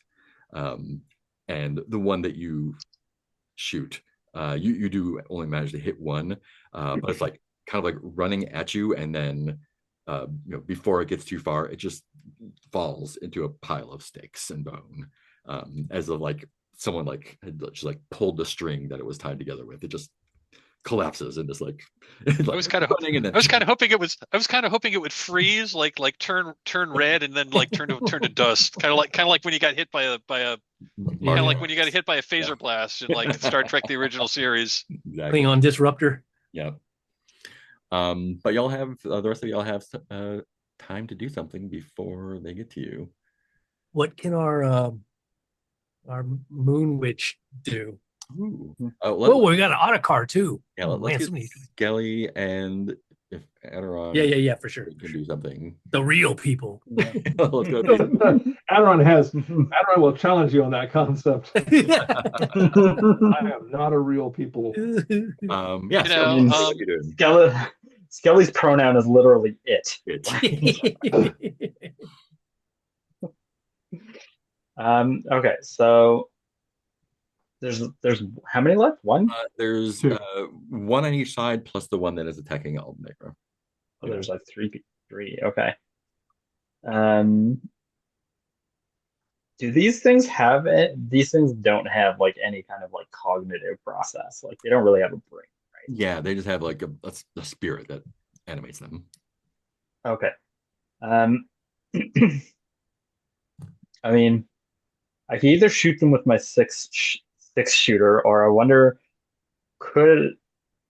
are like skills and traits used in combat as well? Like yeah. So let's take a look. Okay. Okay. Like, I'm curious if I can use my necromancer to separate spirit from body. Ooh. Interesting. It's not really a spell, but it's like necromancy is more hands-on kind of thing most of the time. It seems like that'd be more bringing something back from the dead. Yeah, I'm gonna thinking outside the box. Well, I think it makes sense that Skelly works with spirits. The problem is Skelly is used to doing like carving and stuff like that. Put it together or to take it apart. Getting your hands into the guts there. Right. I mean, the same problem that Alba Negra has with how does she use her Daemon Warrior, because she didn't have a weapon at the moment. Yeah. So that's one reason why I got close enough to touch. Yeah. I wonder if I could just use my chisel to break it apart. This like bundle of twigs. If you want to get that close, I'm going to tell you have 4 agility, which makes shooting a lot better prospect for you. Okay, fair enough. I think Skelly will pull out its gun that it just pulled from his kit and be like, never really used this thing before, but I guess here it goes. Fantastic. So you're rolling plus your agility, which is 4. D20 plus 4. Looking for a 13. An 18. Fantastic. So, Roll And it damage. does a d6. Which one were you shooting at? Yeah, I don't want to shoot at the one on Alvanegra either. So I'll shoot at one of the other ones, I guess. Okay, cool. On the Aldenegro side or the other side? Alvanegra's side, I guess, so that Cool. because it's close to her. Yeah. But don't want it to double up. And that's 5. Fantastic. Cool. Fadrid. So I don't know if this is actually going to work or not, but I'd like to try to use magic to try to unmake one of these. All right, tell me more. So I don't have a spell per se that would do this, but I am an expert wizard. I have expertise in magitechnical engineering, and I also have my diagnostic glove that allows me to like sense into the noosphere. So I was wondering if it would be possible to basically use the glove to like look into the noosphere, see where the spirit that is animating one of them, like basically the one that's coming toward us, try to like see where that spirit is and attempt to separate the spirit from like magically separate the spirit from the animating force from the physical construct. So I don't know. I don't know how. I mean, I feel like this is kind of along the same lines as the necromancer. Like it's more of a hands-on thing. Okay. If you want to use the glove, we could have you attack with charisma instead of strength. If you want to go hand to hand with that. Okay, so if I would have to get so I'd have to get close to it to try to do this. Yeah. What would the damage be for that sort of thing anyway? If I were to try to do this, it would be kind of unarmed, so it'd be like D3 plus 2.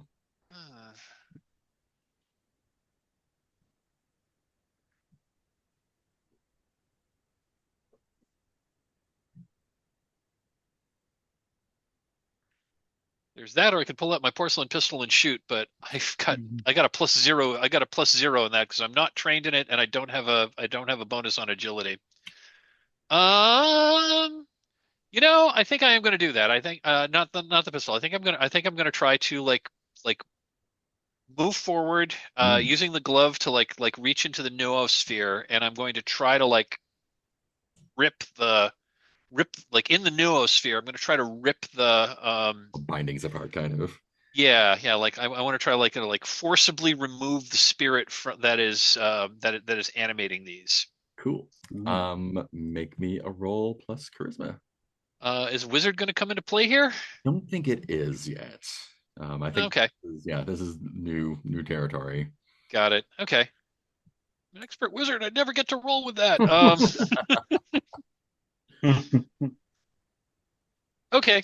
So just charisma then. Being skilled in like working through the noosphere, would that come into play? You know what? Take another +3 for the gauntlet. I think that's because that's okay. A super. That's how I'm doing it. So that's a dangerous thing. So that's that. And my gauntlet does have skills. So. Yeah. Oh yeah, it does. Yeah, definitely. Yeah. Okay, so that's going to be charisma plus the skill from the gauntlet. So that's going to be a +5 on this roll. Yeah. I rolled a 5, so that's a 10. And that does not do it unless you want to add a hero die and get 3 more. I've got a 50-50 chance of that happening. What the hell? I'll add my last hero die. There yes. Cool. D3 plus 5 damage. D3 plus 5. Okay, so I'm gonna roll a 6 and just have it. Yeah. Okay, so there's a 3 plus 5 is 8. There we go. You get in there and start ripping magic rope apart from the inside. Adoron, do you have anything you want to do?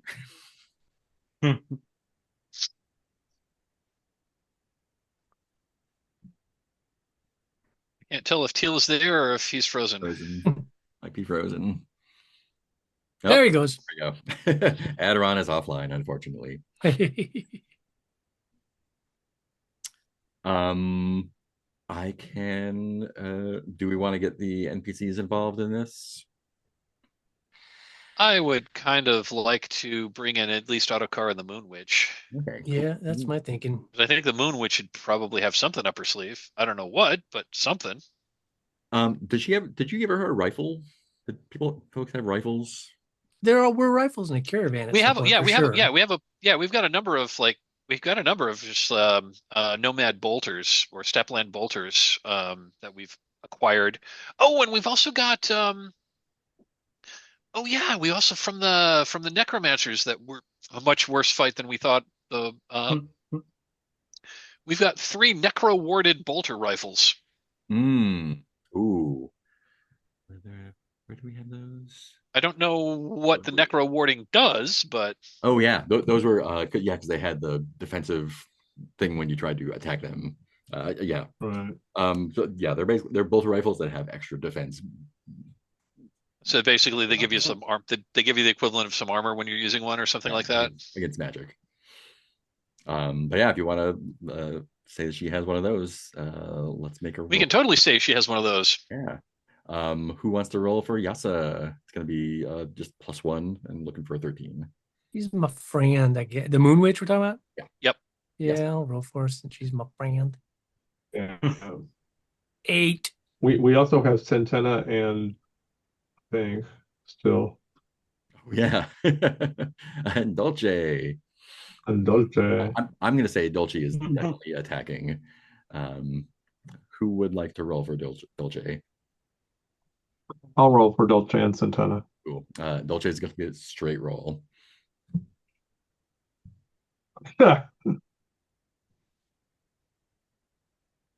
Okay, Dolce. Oops, wrong thing. Sorry. Good roll Wrong though. die. Wrong die. Good roll on a 6. There we go. Okay, so we'll try this again.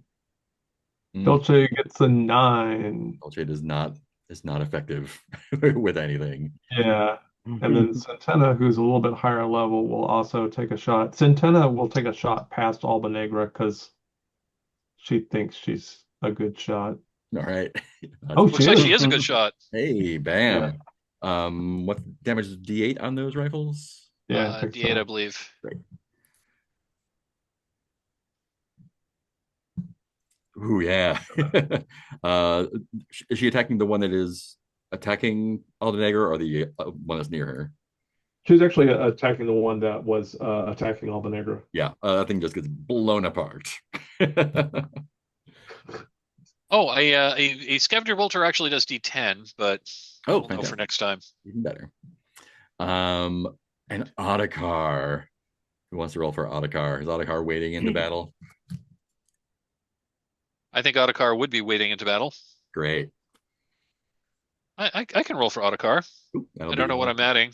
He is terrifying. He is level 4 terrifying. He is, yeah. So I should rolling +4. I don't think they're afraid of things. Yeah. Okay, so I'm gonna roll +4. So I rolled a 2, so that's a 6. Yeah, I think he goes for the one, the other one on Aldenegra's side, and takes a swing for it, and it just kind of crawls up him and starts tearing out his fur. Wow. Yeah. In fact, I'm gonna have that one do that then. He's level 4, looking for 14. +3. Yeah. It gets hunks of fur. It's mostly annoying him. And the other one is trying to grab Phaedrid. Phaedrid, what's your defense? That's a good question. What is my defense? 12. Heroes. 12. Right.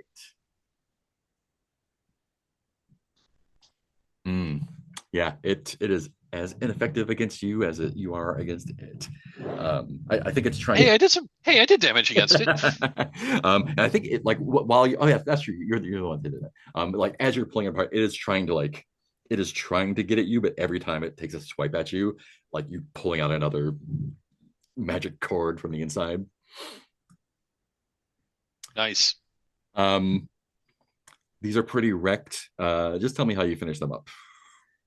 So Albanegro is going to try and capture the one that's on Ottokar's back.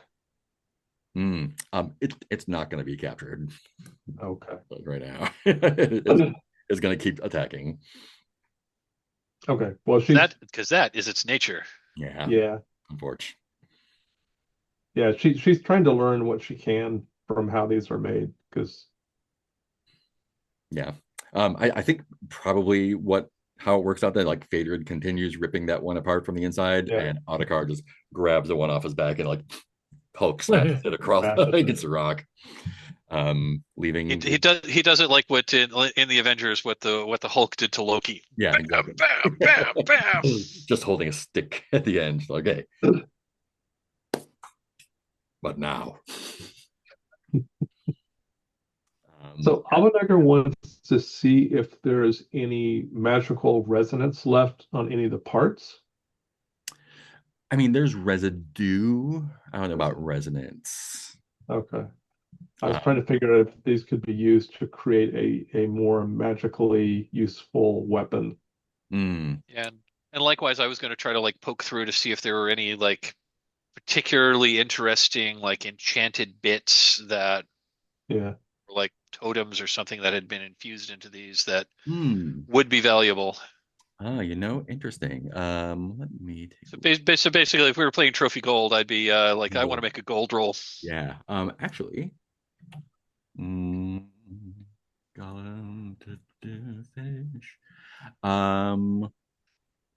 Roll me 4d6. I can roll you 4d6. 1, 2, 3, 4. All total, not a great roll. That was an 11. No, that is exactly what you want. Two of them, I think one on each side, the one that attacked Albanegro first and the one that was attacking Phaedra, do have some kind of like precious magical bits woven into them. Not making them necessarily the leaders, but kind of like the ones that the other ones were kind of like slaved to. Okay. And these are kind of like like turquoise-ish, like these turquoise like donut stones, but they're interlocked. What do you call those donut stones? There's a name for them, like the stones with like a natural hole worn in the middle. Oh, the stones with a natural hole. Around here they call them witch stones. Yeah, witch stones. It's just like a couple of turquoise witch stones, but they're like interlinked, like interlinked. Yeah. Right. And if you put those in your pocket, they are worth 150 cash each. Ooh, how many were there? There was 2 of them. 2. Okay. I will make a note of that. Now, are they useful in making magical items? I believe they would be, yes. Yeah.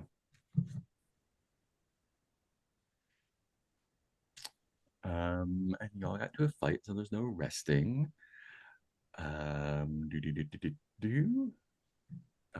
You can do some camp actions if you like, which includes foraging, carrying, and studying.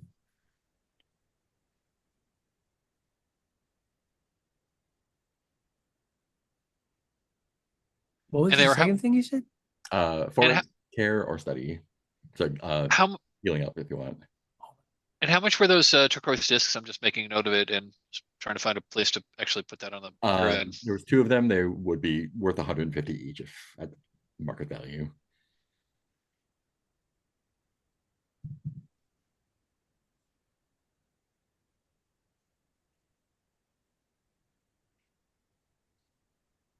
Can you use a heal action on somebody else or only on yourself? You definitely can, yeah.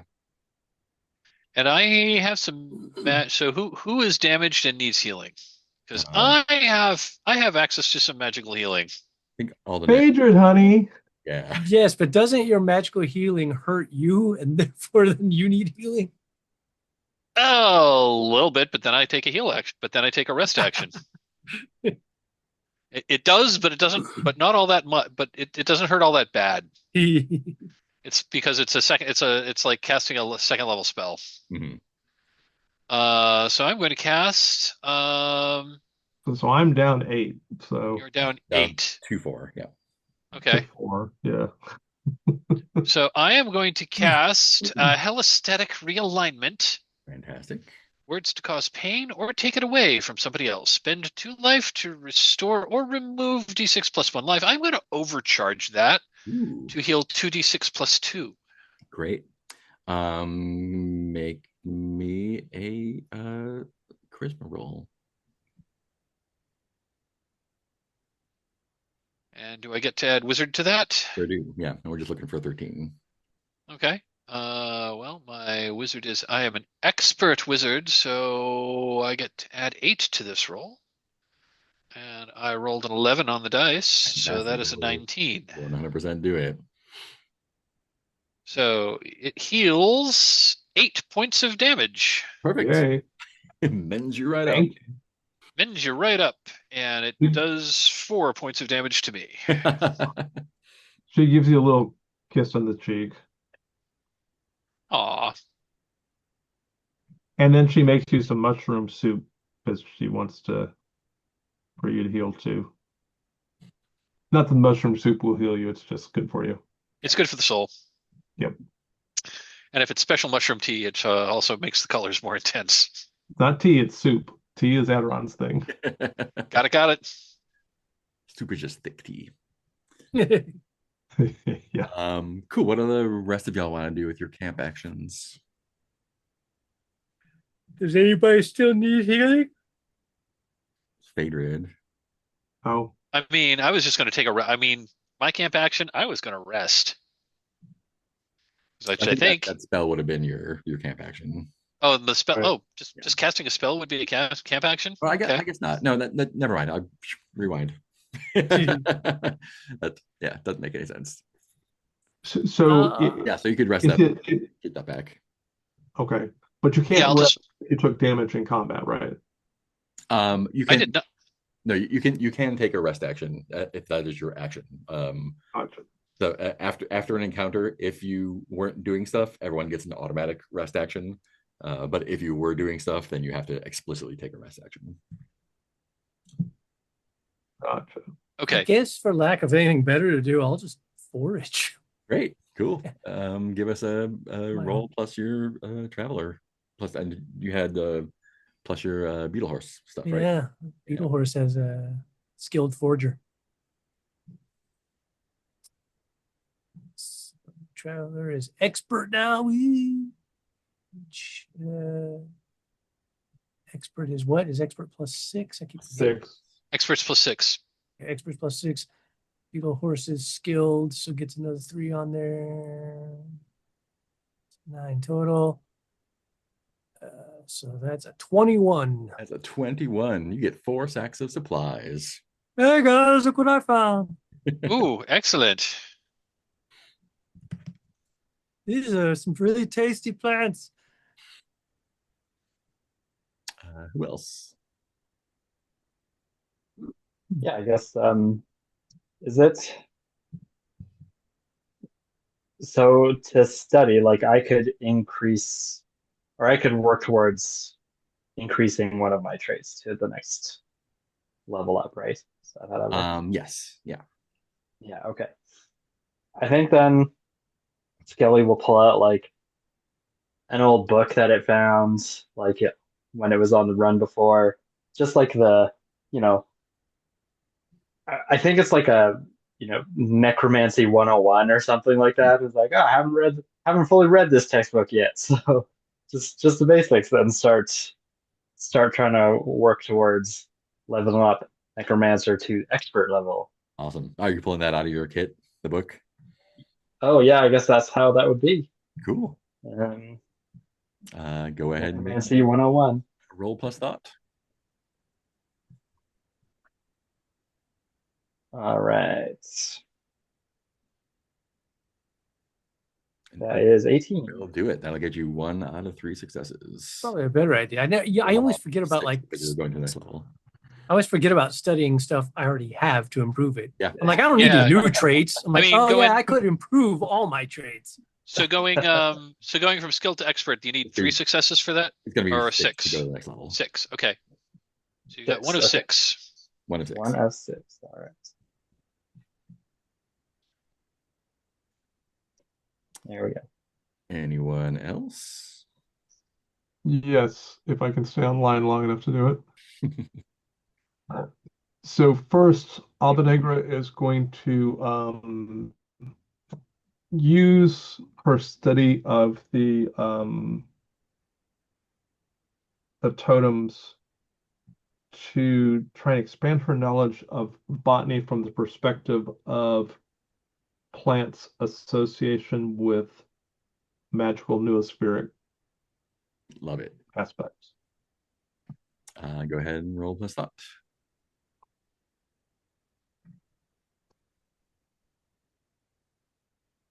Oops.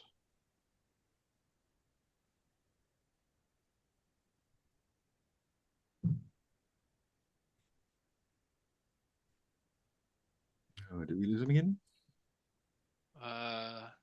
He appears to be frozen. Perhaps. I bet he's going to disappear and then reconnect.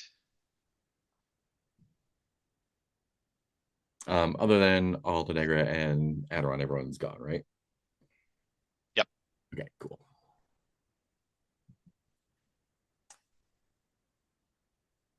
Give him a moment before. Yep, there we go. Cool. Give him a moment to come back. Otherwise, we'll retcon and move forward. Just to queue it up. Who would like to? We'll queue it up for the second week. Go ahead and spend supplies. Spending supplies. And someone will make another misfortune roll. Spending supplies.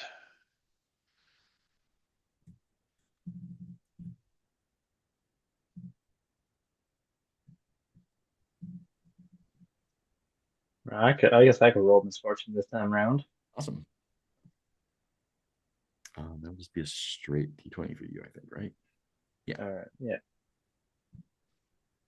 19. Ooh, lovely.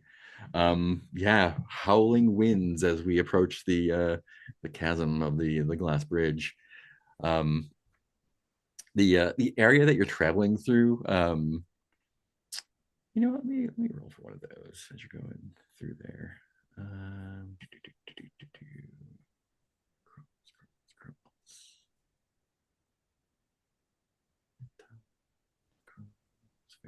There we go.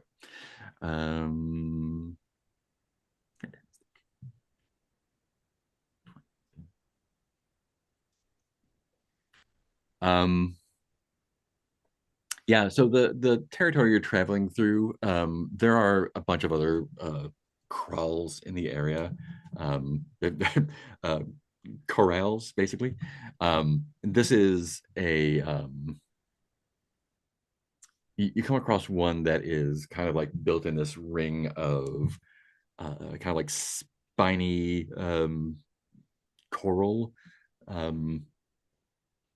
There's is there anybody in it? Let me see.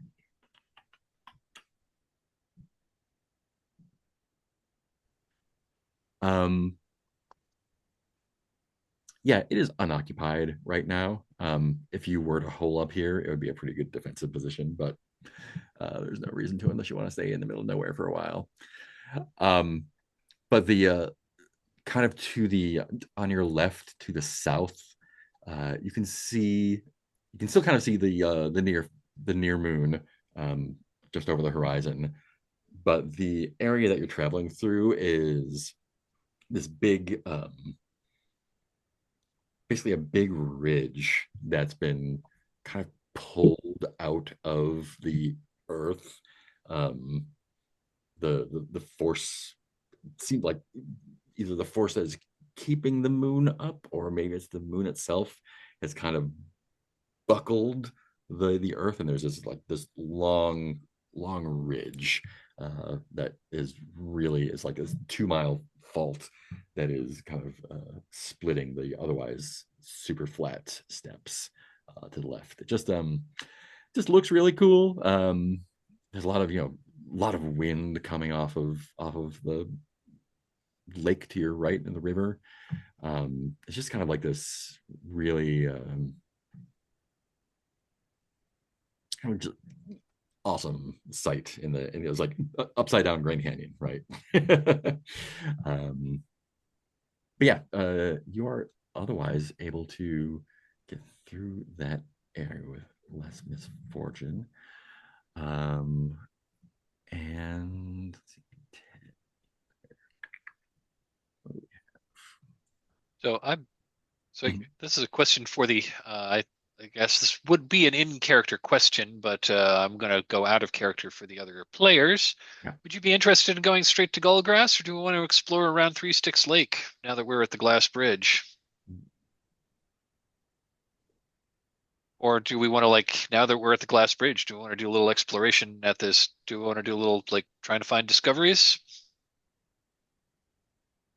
And Because what I, the player, am interested in maybe going around Glass Bridge. It's just like it'd be basically an extra week's worth of travel.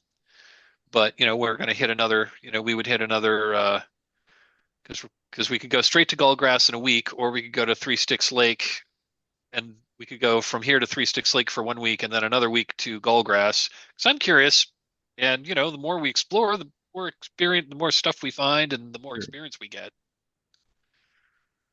Yeah. The other thing you see as you're approaching the bridge are kind of like a bunch of like a looks like a dozen heavy wheeled vehicles came through here, and not just like along the path, but kind of like crisscrossing the trail that you're traveling on as well. Okay. Um, Adoron slash Altanegra, did you have actions you wanted to do over the week? Yeah, so Albanegro rolled a 1 on her botany studies. And I'm trying to decide whether or not just to leave it. If I leave it, can I get something interesting to happen? Yeah, we can have something interesting happen. Okay. And then Adoron is trying to learn how to work with the uh, biomechanical goo that Modan created. So Adoron's got very limited functionality in the body. Mm-hmm. And so they're not really trying to change that because that's pretty much fixed as it is. Yeah. But what Adoron's trying to do is trying to understand this interstitial material and how Adoron can manipulate it, because Adoron has this belief, which may or may not be true, that this is somewhat similar to his old body or their old body in that it's more malleable. Yeah, I don't think it's malleable like the old Okay. body is. It's just kind of uh, like it's just like spongy. It's not Gotcha. manipulable. It's not clay, right? Okay, so if Adoron can't do that, then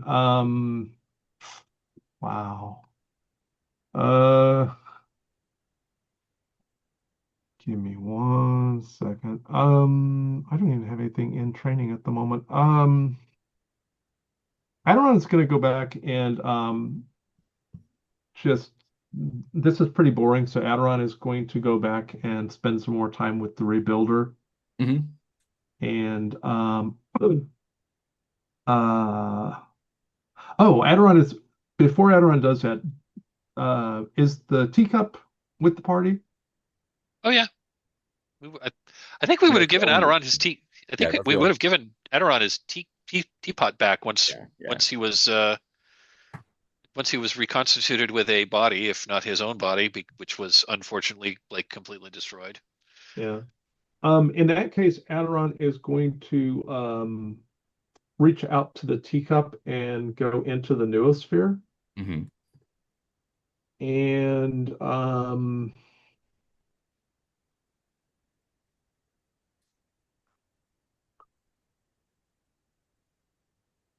Adoron is going to see if they can find like see if they can find a link to any noospheric knowledge repositories. Hmm. In other words, I'm going like um,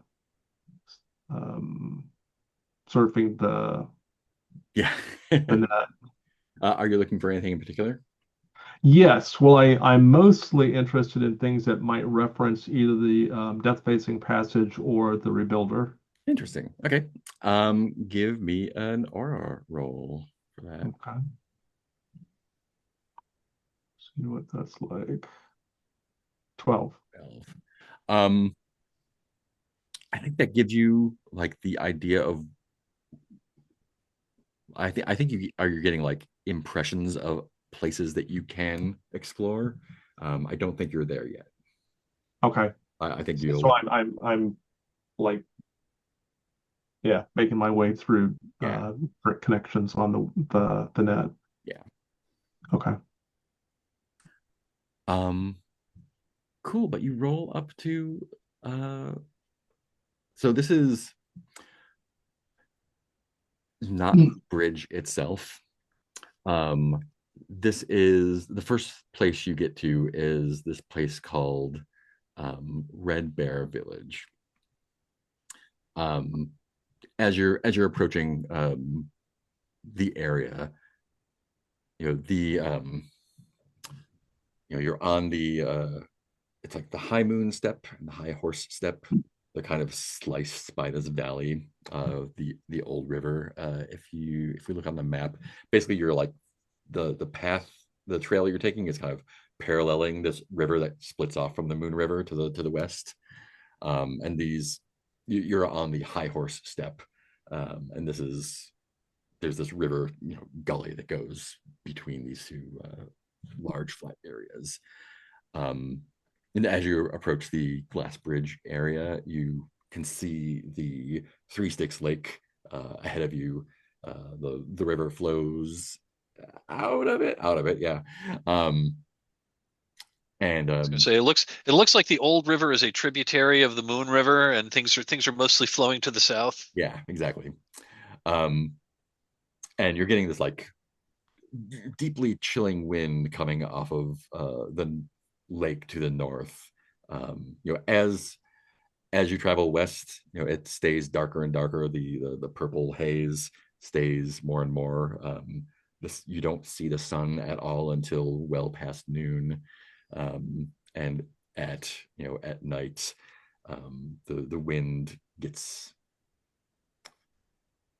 kind of scarily loud. Unlike what you've experienced in the grasslands here. Maybe you've even like passed a couple other caravans or travelers who have, told you stories about like wind demons in the area that sweep up travelers and take them away. Unclear if they're just trying to scare you off of a profitable route or if they are genuinely scared.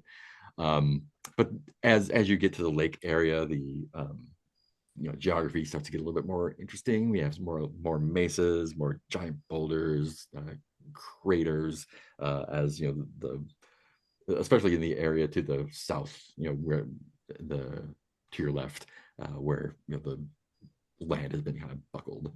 But as you're approaching the lake, um, there's this Red Bear Village, which is kind of a cluster of tall, thin buildings. Um,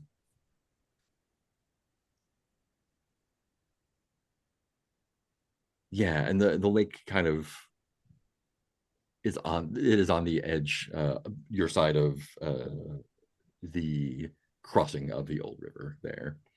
Um, it's I mean, it's basically a bunch of skyscrapers that were kind of like looked like they are. It looks like they were almost built into the side of this hill, um, but it's knowing what we know about what buildings are like. That doesn't make sense. So it's almost as if the hill kind of grew around them, like a tree would grow around a fence post. But you can see the valley beyond, and the bridge glittering across the river beyond it. It's probably another day to the bridge, but you can hang out in this settlement for a bit if you want to as well. I am I am curious about this settlement. See what's going on here. As I'm guessing, things get weirder and weirder as the farther west we go. They do. They do. Cool. So yeah, I'm curious. I'm curious to check out. What did you say? Red Bear Village. Red Bear Village. Yeah. This is Orange Month 2 then. Yeah. So yeah, so this is another hub of civilization, as it is. Definitely other traders and caravans come through here. It's basically this I mean, it kind of like looks like a clump of buildings, but it's actually one big building that has seen better days. Basically, a giant amalgamated skyscraper. And I think as you get to it, it looks like it is kind of like this weird melded combination of a structure that was built and structures that are carved out of and into the surrounding land, right? You've got your destination actions here, as usual. What kind of things would you like to do? Or would you like to just hang out for a bit, talk to folks, do things? I'd like to try to like talk to folks and try to figure out like what other points of interest are near here. Yeah. Oh yeah, you're getting your free destination action, as usual. Okay. So the free destination, I think my free destination action, I'd like to, I'd like to try to make a discovery. Yeah. I mean, yeah, your free discovery action. So yeah, roll a d20 for that. That is a 14. That is a 14. Great. You make a discovery. Yay! 1, 2, what do we got here? 1, 2, 3, 4, 5, 6, 7, 8, 9. Wow, there's so many discoveries. Right. Let's see.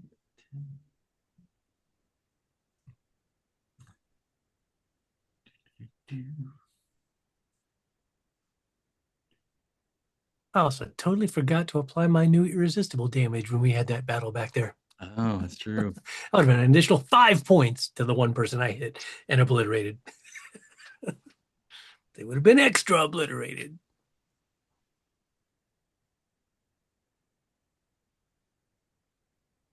Yeah. Yeah, so the first person you run into at the village is I think there's a drinking establishment called the Red Voucher. Probably one of the first places. One of the first places travelers come into from the east, and you're a friendly person. Their name is Belina Odmise. Type that into chat.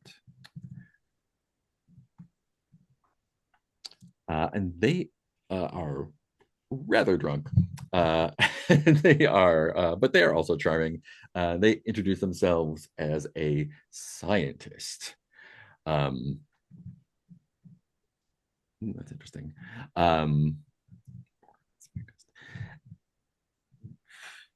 Is there anything in particular you want to talk to a scientist about?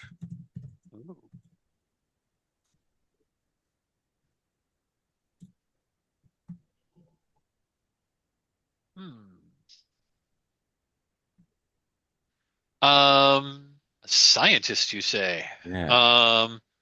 I'm curious as to what natural resources might be in this area. Ooh. She is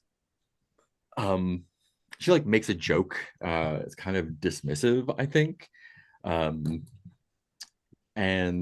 says that she specializes in researching synthetic organisms. And honestly, the organisms here are anything but synthetic. Um, she does she does tell you, she's been here for a while. It's unclear whether she's like on hiatus or just hasn't been making progress lately. Um, but says that she had been messing around around the lake to the kind of like a little bit west of here, across the bridge, I think it is. I guess it's on the same side. There's a place where there are like a bunch of watercraft kind of preserved by the edge of the lake. And again, she's pretty not incomprehensible. It's difficult to tell exactly what she means when she's talking about it. It kind of, the way she says it, it kind of sounds like it's a bunch of boats that are like preserved in giant cubes of like jelly. But yeah, she basically starts kind of like going off about badgers and krakens, and it's not too long before she's pretty soused. Yeah, it's charming but useless, I think.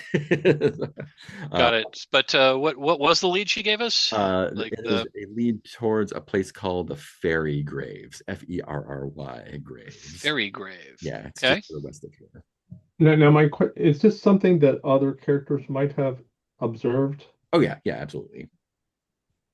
Because at some point, while like after Phaedra has sort of wandered off because she's less coherent, Adoron will clump up to her and wave and say, "Hello, I'm synthetic." Clearly, what are you doing in a forklift? You in there? And she like taps on your face. Yeah. Who's in there? My name is Adoron. Is that you, Serenity? No, Serenity is not here. Who is Serenity? Yeah. What are you doing? Adoron makes up a little herbal tea remedy while they're standing there. And like, here, this will help. I think she takes a sip and like immediately is like, like doesn't spit it out, but like just lets it like dribble out of her mouth. Yeah. Why they got you serving terrible drinks in here? What's your name? Adoron. Adam. Okay, Adam. Give me something stronger, please. Okay. So Adoron will go and get some alcohol and just give it to her. But Adoron will continue to hang out with her until she presumably passes out. Great. And then Adoron will watch over her after she has passed out. Fantastic. Skelly, what are you up to? I think it's about time Skelly maybe tries to make some money. Ooh. I think Skelly will look for an odd job, maybe. Something that it can do. Yeah. Fantastic. There's also some good carousing here. I don't have any money to carouse. Yeah. Let me get a charisma roll from you. Oh boy. All right. I think I have a 0. Do I have a 0 on that? I have a 1. Okay. Right. Yeah, this goes. Roll that again. All right, 26. T6. Amazing. Great. Let's see here.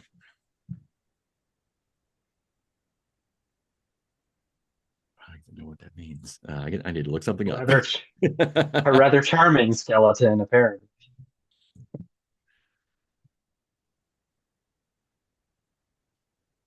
Ooh. Okay.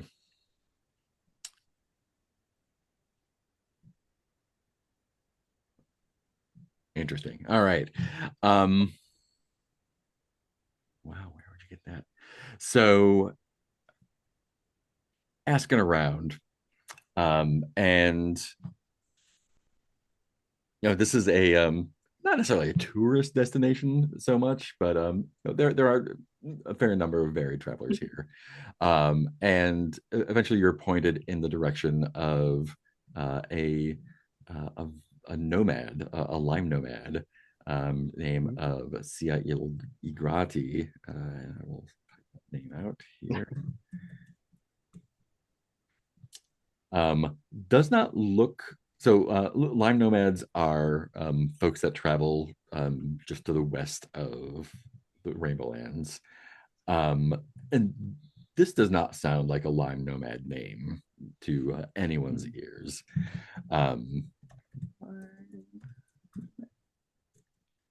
Type myself a note here.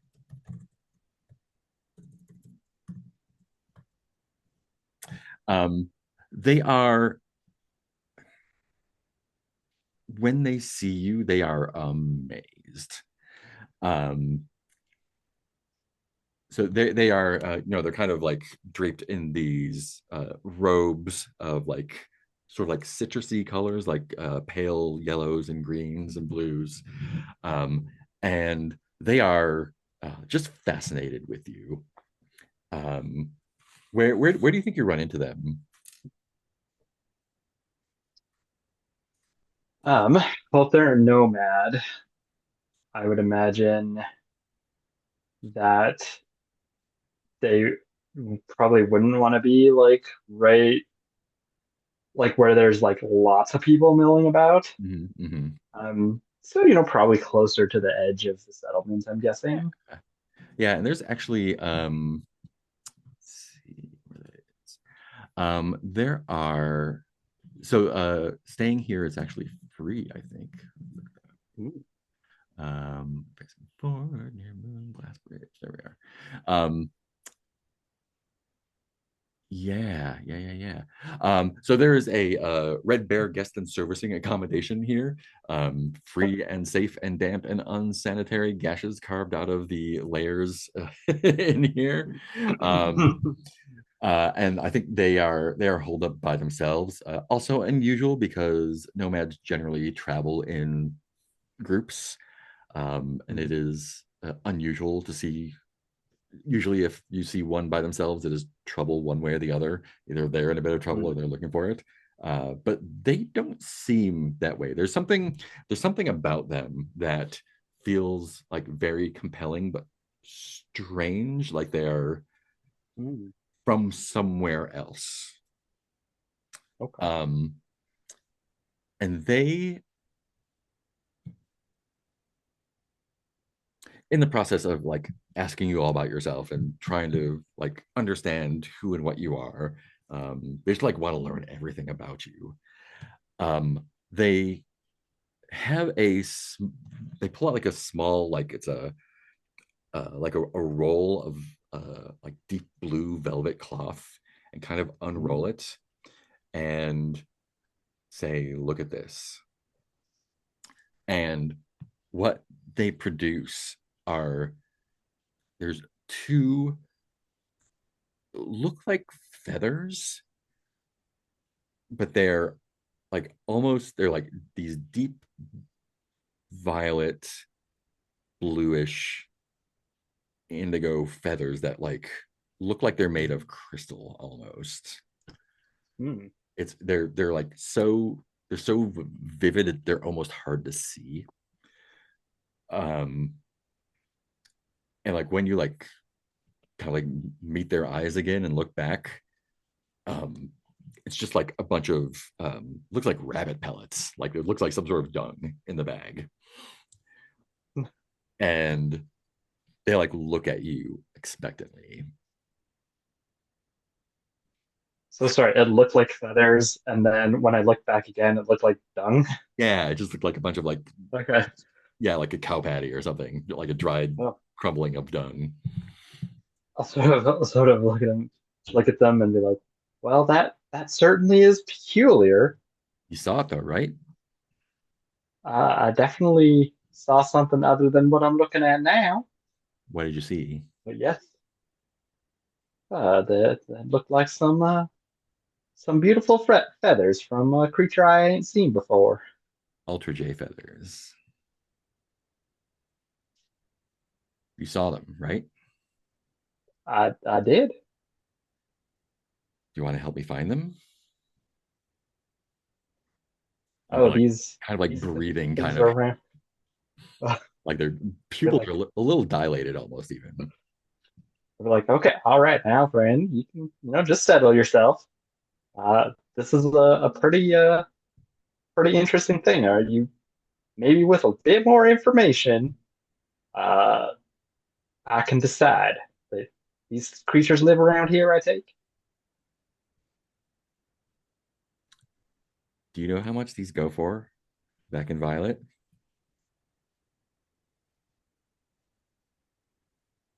By your expression, I'm guessing it is quite a pretty penny. Quite a pretty penny. A full feather, 250 grand easy. Well, I was not expecting that amount. Uh, Congrats. what exactly will it take to find one of these? I've been tracking them east.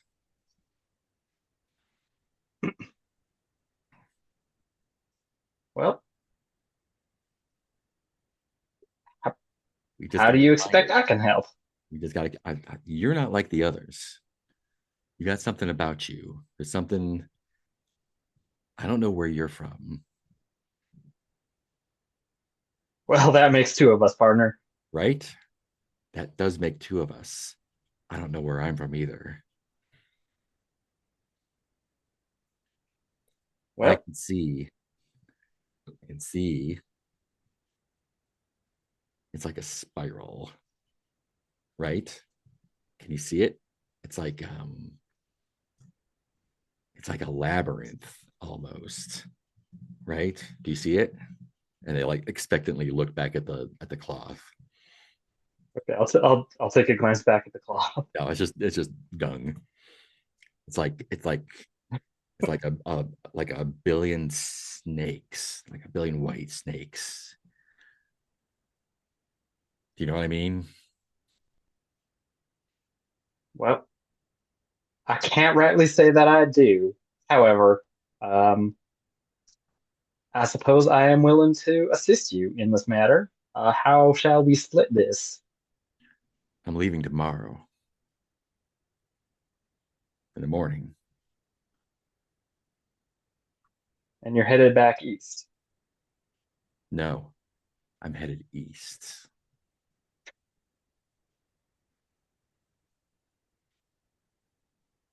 Well, it just so happens that I have myself a posse, you might say, and I'm quite reluctant to leave them. We're headed west.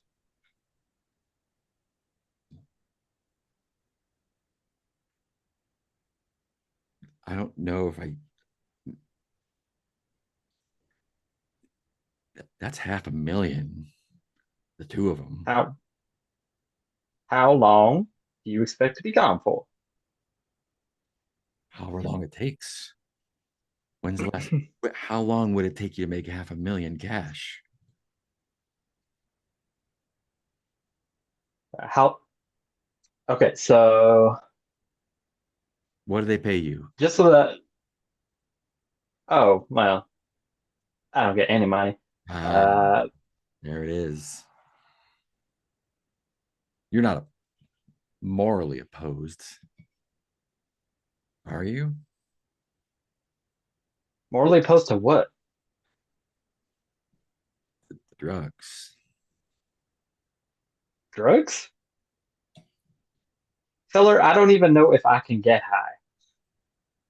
Oh, these could get you high.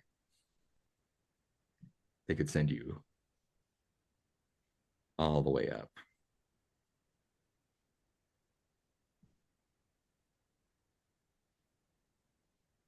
and their eyes are saucers.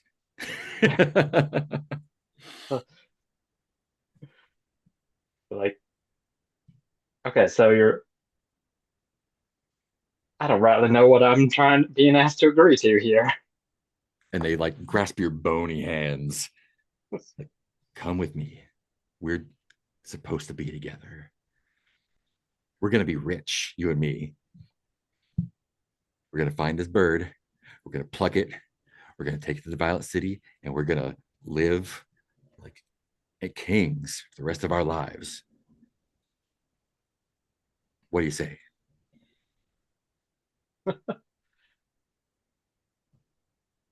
How long have we been in the settlement so far? A couple Out days. of character. Okay. Okay. I'll be like, so I'll tell you what, I will go with you until the end of the week, at which point I will have to return here. All right. Um, cool. And with that, I think let's call it the session there. We're coming up at 10.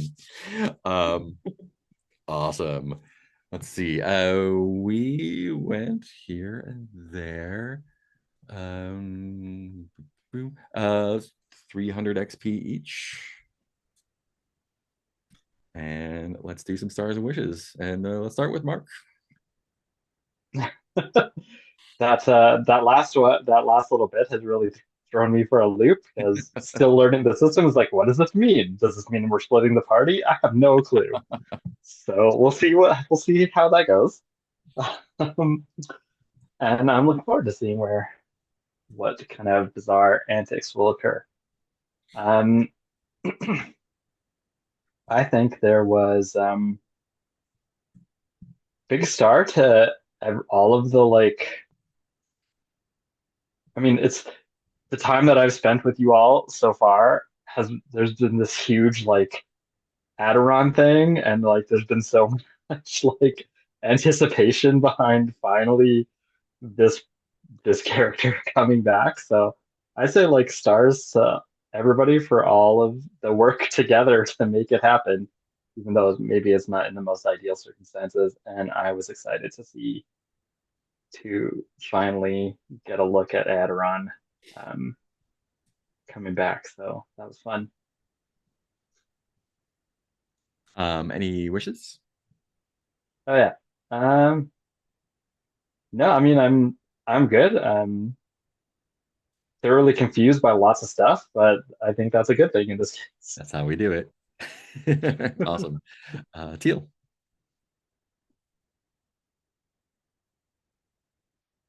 You're muted.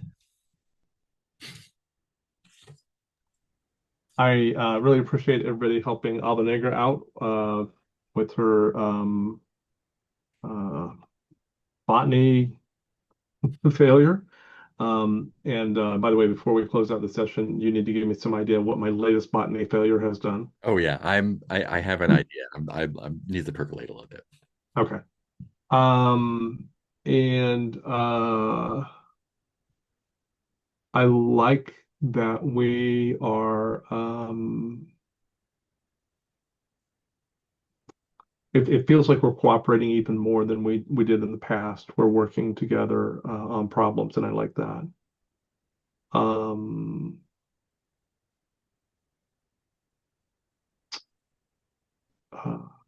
I just I mean the whole game and the group and everything is just so amazing that um it's definitely one of the highlights of my week. So um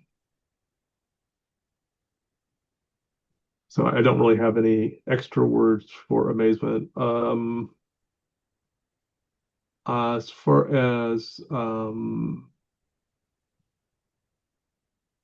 I mean there are just a lot of interesting balls up in the air. I will tell you that Alba Negra will want to try and find something interesting to do here because everybody else seems to be finding interesting things. So I look forward to that. Adoron will attempt to talk with a sober scientist if she ever recovers. And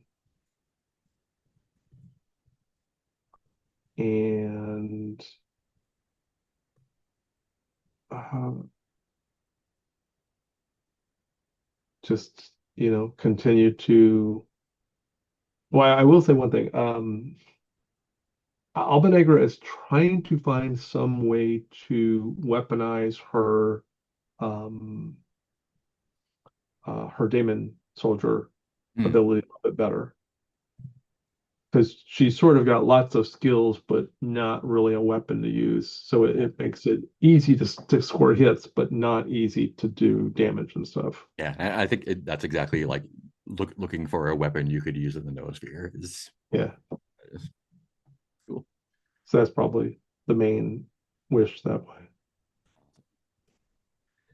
Cool, thank you, Heath. Yeah, it felt like a real group effort. It's always fun.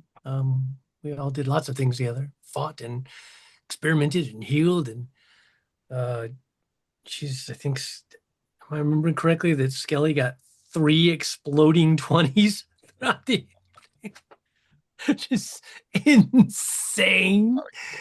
Maybe the highest roll I've ever seen in this game yet with that 50 or whatever it was. 50. That was pretty amazing. Obviously, great to have Adoron back in some capacity, albeit obviously not an optimal one, but at least Adoron has a say in what happens from here on out. He has a body again in his journey. And I want to thank you for that, Heath, because you were the person who really was dedicated to making sure that happened. So I do appreciate that. Yeah, just every week we went with no Adoron was just like, it's not right, man. And it's interesting because Skelly, like, now you've met Adoron. It's like, but you don't really know Adoron. Adoron's still currently you don't know Adoron, but you will. Pale concrete version of himself. Yes, exactly. Pale shell of the person you knew. Shell, good. Yeah, there's always no shortage of interesting stuff to be pursuing. Things. I am still curious to see. I think there's a lot of possibilities for Adoron now, including there's still possibility of pleading the case to the SATRAP, blah blah blah. But there's lots of other ways we could go too. Wishes are just always nothing particular. I found myself wanting, thinking of just exploring like what the future, where Modern wants to go, as far as like just both in a mechanical metagaming way as well as a broader way of like, what do I want to study or improve or whatever. And this game's interesting because like I found something like Legume Farmer is obviously it's a core trait of who Modan is. But on the other side of that, I'm like, I'm not sure if I've ever had to make a legume farmer role. So part of me is like, I don't know if there's any there's a story reason why he might want to become an expert legume farmer. But then the meta player in me goes, well, that's a total waste. You don't ever roll that trait ever. Why waste a thing raising that up to expert? I'm like, well, because Modan would. He is kind of, trying to make new kinds of beans and new, Yeah. So those two parts of me always fight, the sort of meta mechanical versus the RPG story character. Mm-hmm. Because I am the person who sometimes is like, well, my character would take this. And you're like, no, great. Now I have this skill that I literally never used the entire campaign because I thought it'd be cool to be able to repair hovercrafts or whatever. So yeah, that's always an interesting push-pull dilemma. But yeah, just trying to figure out, like I said, I foraged just because I didn't, which is fine. Yeah. Got just some more. Good to have. But then it's like, then when Skelly was like, I was like, oh yeah, I could also work on skills I already have. I don't have to always be working on like a new skill I'm adding. I could be studying to improve the ones. That's what sent me down to like, well, what would I improve if I was going to improve one of them? So yeah, it's just always interesting to explore. Yeah, and then just all stuff we talked about before about, do I want to put more time in exploring friends, NPCs, whatever. And because I know that next level is, I'm not even sure if we'll get it before we end this campaign. Because I looked at Mike's XP and I was like, oh, he's like already over 10 grand and still level 5, and I'm only like at 7 grand level 5. I'm like, more carousing. 12,500. 12,500. Lots of Level 6. carousing. Yeah, I did think about doing some carousing. Yeah. I don't know if I did my weekly thing yet. I can't remember. Anyway, I think that's it for me. Cool. And Mike. Rambling. Yeah, stars all around. This is a really fun game. I think we really did all come together. I think we were all working together really, really well. To overcome obstacles, to bring Adoron back. Really, really fun game. I just want to call out a star for I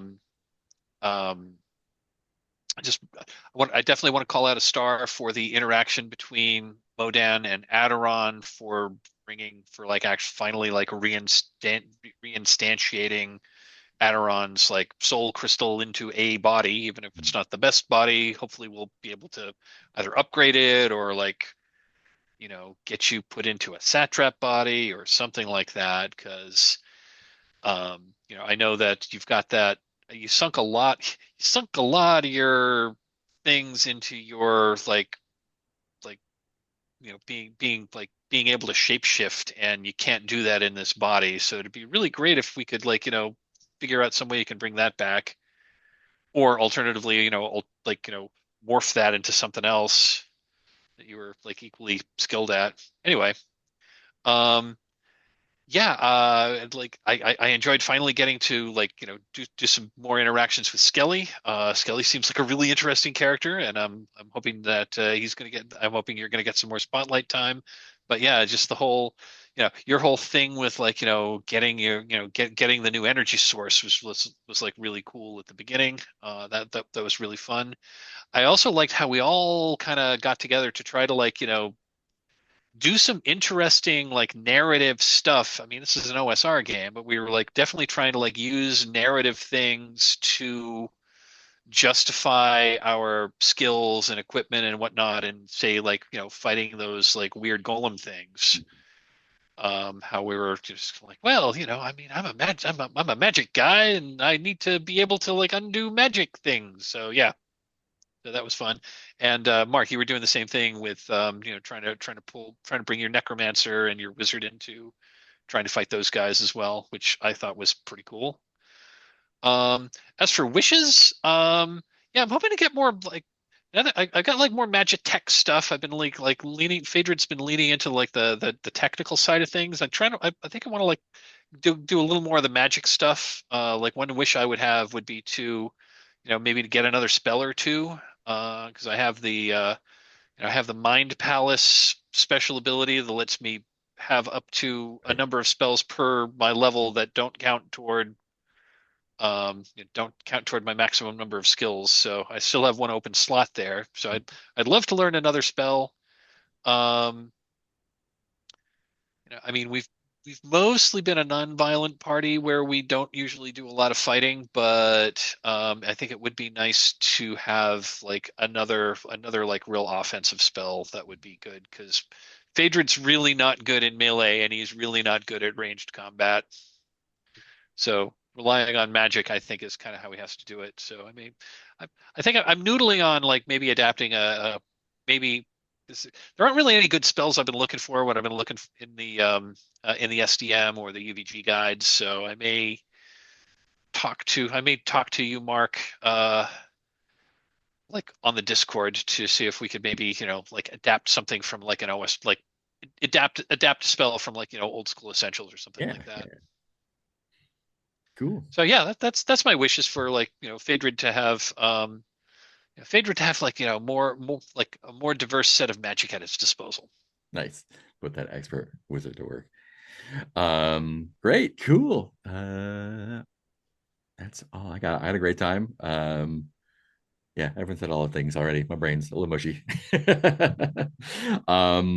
Anything else before we say goodbye?